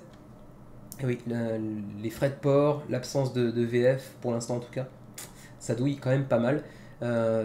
Pas de Belges dans ce qu'on peut en voir ici, pas de Japon non plus, ouais, ça m'étonne pas, quand même très très majoritairement les États-Unis. Voilà pour Kingfire Chronicles Night's Fall, projet intéressant mais particulièrement onéreux. Et on termine cette semaine par Lying Pirates, The Race for the Pirate Throne. Et on parlait tout à l'heure avec Kingfire Chronicles d'un jeu onéreux, et bien avec Lying Pirates on se place plutôt bien dans cette catégorie aussi. Enfin, catégorie de prix, parce que en termes de catégorie de jeu, ça n'a rien à voir. On est ici sur un jeu d'ambiance, oui messieurs dames. Petit jeu pour 2 à 4 joueurs, voire de 2 à 6 joueurs si vous prenez l'extension, pour 10 à 15 minutes la partie, donc des parties très très courtes, qui se veut aussi modulable, parce que vous avez ici le plateau, mais le plateau va être modifié à chaque partie, puisque les cartes que vous voyez ici ne seront pas aux mêmes emplacements. On aura parfois même aussi un seul bout de carte, alors qu'il y en a 2 ici, par exemple, ça dépend du nombre de joueurs aussi. Bref, ça se joue très rapidement, le matériel, vous le voyez, est très joli, c'est très bien produit. Il y a pour l'instant un petit peu moins de 1000 contributeurs en l'espace d'une semaine à 26 jours de la fin de la campagne. On a déjà accumulé 77 000 €. C'est plutôt un très très joli résultat pour ce projet suédois. Qui dit suédois dit Anthony Ravi, hein, notre célèbre commentateur Anthony, qui va du coup faire des pieds et des mains pour défendre ce petit projet. Va-t-il le baquer? C'est une autre histoire, hein, on le sait tous. C'est qui plus est un premier projet pour Nordic Pirate Games, donc éditeur suédois dont c'est le premier jeu sur Kickstarter, même si en revanche ils sont déjà actifs depuis 2018. Donc ce qui veut dire que c'est potentiellement une maison d'édition qui a déjà des jeux dans leur besace, dans sa besace, pardon, mais pas forcément via Kickstarter. On va aller, tiens, par curiosité, aller voir ensemble. Alors là c'est le site de Lying Pirates, donc c'est directement le site du jeu. Y a-t-il un site pour Nordic Pirate Games? C'est moins certain, j'ai pas l'impression. Donc du coup, on va pas être plus curieux que ça. Dommage. Mais bon, quoi qu'il en soit, pour Lying Pirates, eh bien vous allez le voir, c'est intéressant sur le papier pour qui aime les jeux d'ambiance, les jeux de fête, on va dire, pour 10 à 15 minutes, mais c'est beaucoup moins sympa qu'on ne pourrait l'espérer si on prend le temps de regarder un petit peu les tarifs, malheureusement. Alors, regardons un petit peu ensemble à quoi ça ressemble avant d'être déçu par le prix. Alors, la présence sur la table, vous l'aviez déjà entreaperçu brièvement, c'est plutôt joli. Attention, la pieuvre et le crâne ne sont pas fournis dans le pledge, non, même dans la version Deluxe. Mais bon, je sais pas, hein, trouvez un crâne, je sais pas, allez dans un cimetière, creusez, faites quelque chose. Non, je plaisante bien évidemment, hein, n'allez pas creuser dans un cimetière. Ensuite, on nous dit ici que le jeu vient réinventer un peu un ancien classique du jeu de société que personnellement je ne connaissais pas, qui s'appelle en fait le Liar's Dice. Aucune idée de ce que c'était à l'origine, mais ils ont pris en gros le meilleur de ce jeu, le mieux de ce qui se trouvait dans ce jeu, en y ajoutant quelques petits twists, quelques petites nouveautés, pour pouvoir vous fournir une expérience de jeu nouvelle, fun, rapide, facile à mettre en place, facile d'accès également en termes de règles. Donc tout ça est très positif. On va voir également un petit peu le gameplay. Vous le voyez, en fonction des différents joueurs de la table, on aura plus ou moins de cartes qui seront dévoilées. Et puis également tous ces emplacements ici qui vont être changeants, qui vont être modifiés d'une partie à l'autre. Pas parce que les parties sont, comment dirais-je, imbriquées les unes avec les autres. Il n'y a pas une notion ici de progression, de legacy, de campagne. Non, non, c'est juste qu'à chaque partie, vous allez les mettre sur des emplacements différents et basta. Mais c'est ça aussi qui vient ajouter une très forte rejouabilité au jeu, bien évidemment. Et donc vous allez entrer en compétition avec les autres capitaines de navires, ces fameux flibustiers, ces fameux pirates, ainsi que leurs équipages, bien évidemment, pour concourir dans 3 phases différentes, à savoir une phase de bet, donc de pari, d'enchères, on va dire même carrément. Ensuite une phase de sailing, donc de mise à flot, de départ vers les flots, et puis une phase d'action derrière. Le plus d'équipage vous aurez, le plus de pouvoir vous aurez, le plus d'action à votre disposition également. Ensuite, commençons un petit peu justement par la première phase, la phase de bet, justement la phase de pari, dans laquelle vous aurez à cœur de tromper vos adversaires en cachant vos dés et en pariant sur le nombre de faces de dés qui représentent le chiffre que vous aurez préalablement choisi, si je me souviens bien, et si la somme correspond, vous allez gagner le pari ou le perdre, et ça a bien évidemment un impact sur la suite de la partie, puisque bien évidemment perdre le pari, ça va avoir une sorte de malus, et comparativement, bien évidemment, celui qui a gagné le pari, qui se rapproche le plus du résultat, lui va gagner un petit bonus. Ensuite, la phase numéro 2, c'est la phase justement de voguer sur les flots, on va dire. Vous allez explorer les hautes mers pour accomplir certaines actions qui seront disponibles sur le plateau, comme vous les voyez ici, avec ces très jolies illustrations qui vraiment entrent bien dans le thème, je trouve. Vous allez entrer en compétition avec les joueurs qui seront sur le même emplacement que vous, et seul celui qui remportera le combat pourra faire véritablement l'expérience de ce que lui propose la tuile sur laquelle il est tombé.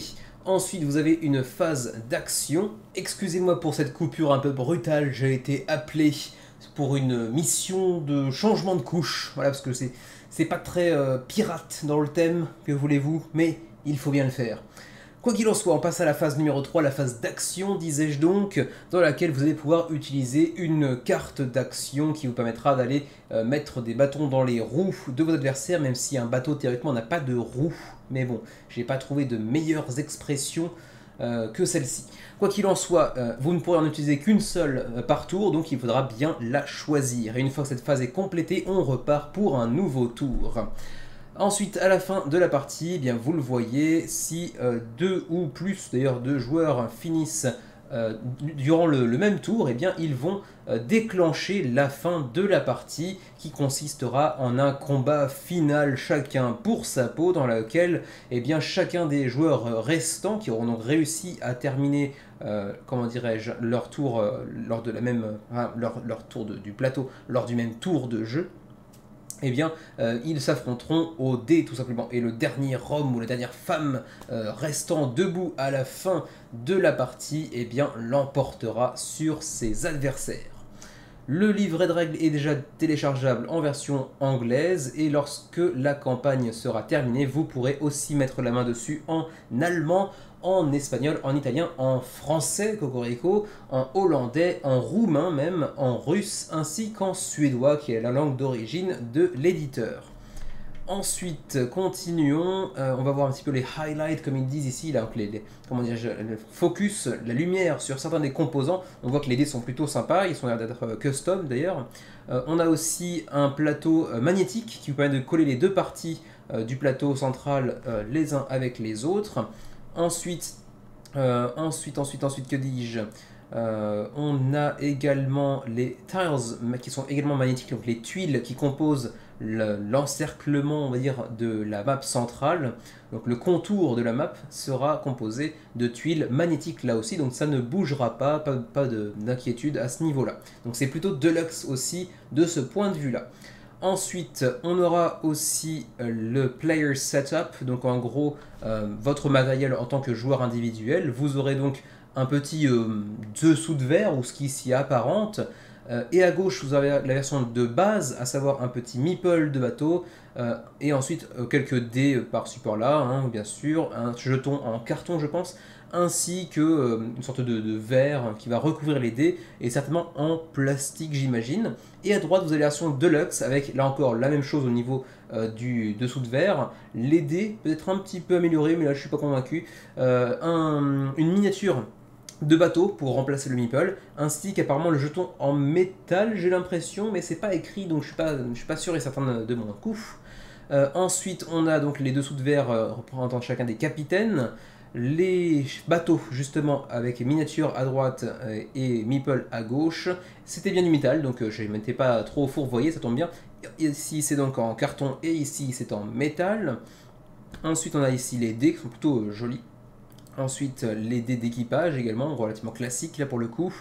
On a aussi un plateau supérieur spécial désigné pour les dés, justement les dés d'action, les dés spéciaux.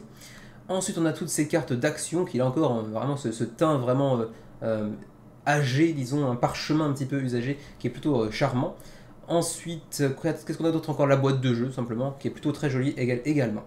Ensuite, on a aussi le Ghost Pack qui vous propose The Ghost Ship et The Mystic Fog, qui sont de nouvelles tuiles de jeu que vous pourrez incorporer à votre jeu de base, ainsi qu'également quelques cartes, peut-être au moins une carte de plus dans le jeu.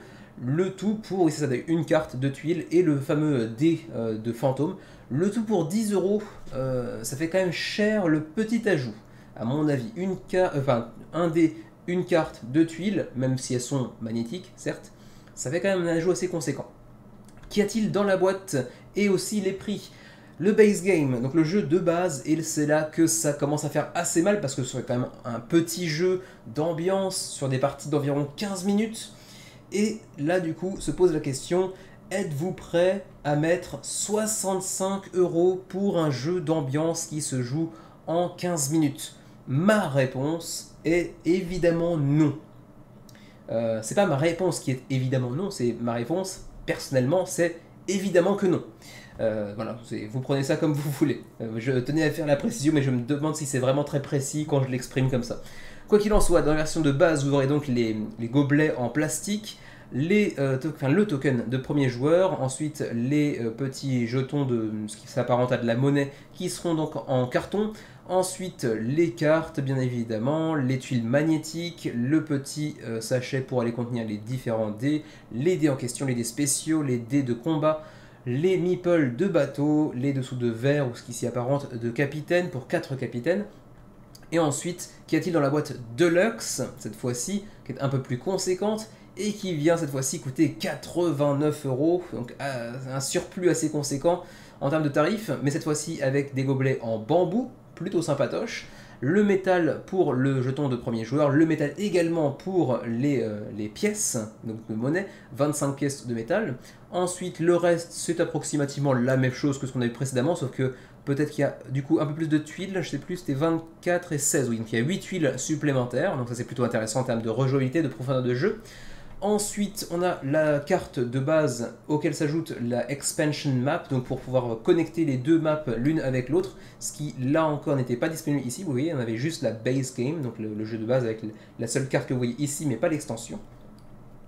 Ensuite, 6 dés spéciaux, 6 dés de combat, etc. Le tout vous permettant donc de jouer à 6 joueurs et non plus à 4 comme c'était le cas pour l'édition de base. Donc ça aussi, ça rend l'extension et donc du coup la version Deluxe assez intéressante parce que ça vous permet d'élargir un petit peu le nombre de joueurs autour de la table. Et pour un jeu d'ambiance, c'est vrai que passer de 4 à 6, c'est relativement intéressant, c'est un peu le principe quand même. Et ensuite, les Meeple Ships qui seront toujours présents en Meeple, en plus d'être présents en plastique, en miniature. Et ma foi, c'est après tout. Pour le reste, c'est des stretch goals. On en parlera donc lors du suivi du menu crowdfunding lorsque la campagne atteindra sa dernière semaine de campagne, tout simplement, hein, je me répète. On continue pour les reviews, je ne crois pas avoir vu de vidéo en français, si je me souviens bien, non, c'est le cas, donc pas de souci. Mais on va donc pouvoir passer maintenant au shipping. Alors le shipping ne sera pas effectué par bateau de flibustier, de corsaire, hein, mais bien par porte-container. Pour l'Union Européenne, c'est 20 $ pour le jeu de base, 22 pour l'édition Deluxe. Autrement dit, c'est vrai que pour la différence que ça provoque, j'aurais tendance à favoriser l'édition Deluxe, surtout que ça peut me permettre de jouer à plus de joueurs, mais c'est quand même un ajout assez conséquent en termes de tarifs, puisque c'est 24-25 $ de plus, donc quand même prenez ça en considération. Pour nos amis canadiens, 35 ou 40 en fonction du pledge. Pour nous qui sommes au Japon, bizarrement moins cher, on est un des deux pays les moins chers finalement, 15 à 20 $ en fonction du pledge. Et puis pour la Corée, c'est encore plus intéressant bizarrement, c'est assez rare pour être signalé, d'autant plus que pour la Chine, il n'y a rien. Donc là, de ce point de vue-là, je suis assez étonné. Quoi qu'il en soit, pour la TVA sera ajoutée dans le Pledge Manager, donc il vous faudra encore ajouter un petit bifton supplémentaire avant de pouvoir bénéficier du jeu. Jeu qui devrait potentiellement vous arriver en juin prochain, plus un D6 pour les mois de retard potentiels, bien évidemment, on a un petit peu l'habitude. Voilà pour ce qui est de Lying Pirates, un joli petit projet pour un jeu d'ambiance, mais jeu d'ambiance, généralement, qui dit jeu d'ambiance, pour moi en tout cas, dit jeu relativement abordable financièrement, ce qui n'est pas tellement le cas pour Lying Pirates, et j'ai pas vraiment envie de mettre autant d'argent dans un jeu qui dure si peu de temps, aussi intrigant soit-il. Voilà pour Lying Pirates, donc 950 contributeurs à 26 jours de la fin de la campagne, on a encore largement le temps de voir venir, peut-être même de débloquer officiellement des éditeurs étrangers, y compris pourquoi pas francophones. Et pour l'instant, donc 80 000 € d'engrangés, c'est plutôt un très joli résultat pour un primo-éditeur qui est donc Nordic Pirate Games. Et ma foi, c'était également le dernier projet de la semaine, et donc c'est donc la fin ici de notre menu crowdfunding de cette semaine. Et oui, vous l'aurez peut-être remarqué, entre l'intro et la première partie et la deuxième partie d'aujourd'hui, j'ai changé de vêtements parce que ce n'est pas le même jour. Voilà, pour ceux qui seraient curieux, qui se demanderaient pourquoi j'ai changé de vêtements éventuellement. Je sais qu'il y en aura forcément un ou deux maniaques comme moi qui l'auront remarqué. Quoi qu'il en soit, je vous laisse ici pour aujourd'hui. Bien belle semaine de rentrée pour le socio-financement avec beaucoup de projets intéressants. Ça change du tout au tout par rapport au mois d'août où c'était un petit peu Waterloo morne pleine. Du coup, je vous laisse là, c'est la deuxième fois que je le dis, mais cette fois-ci c'est la bonne. Donc je vous souhaite de passer une bonne fin de week-end ou un bon début de semaine, ça dépend du moment où vous regardez cette vidéo, bien évidemment. Et puis d'ici la prochaine, je vous souhaite bien évidemment de bien jouer et de bien vous porter. À la prochaine tout le monde.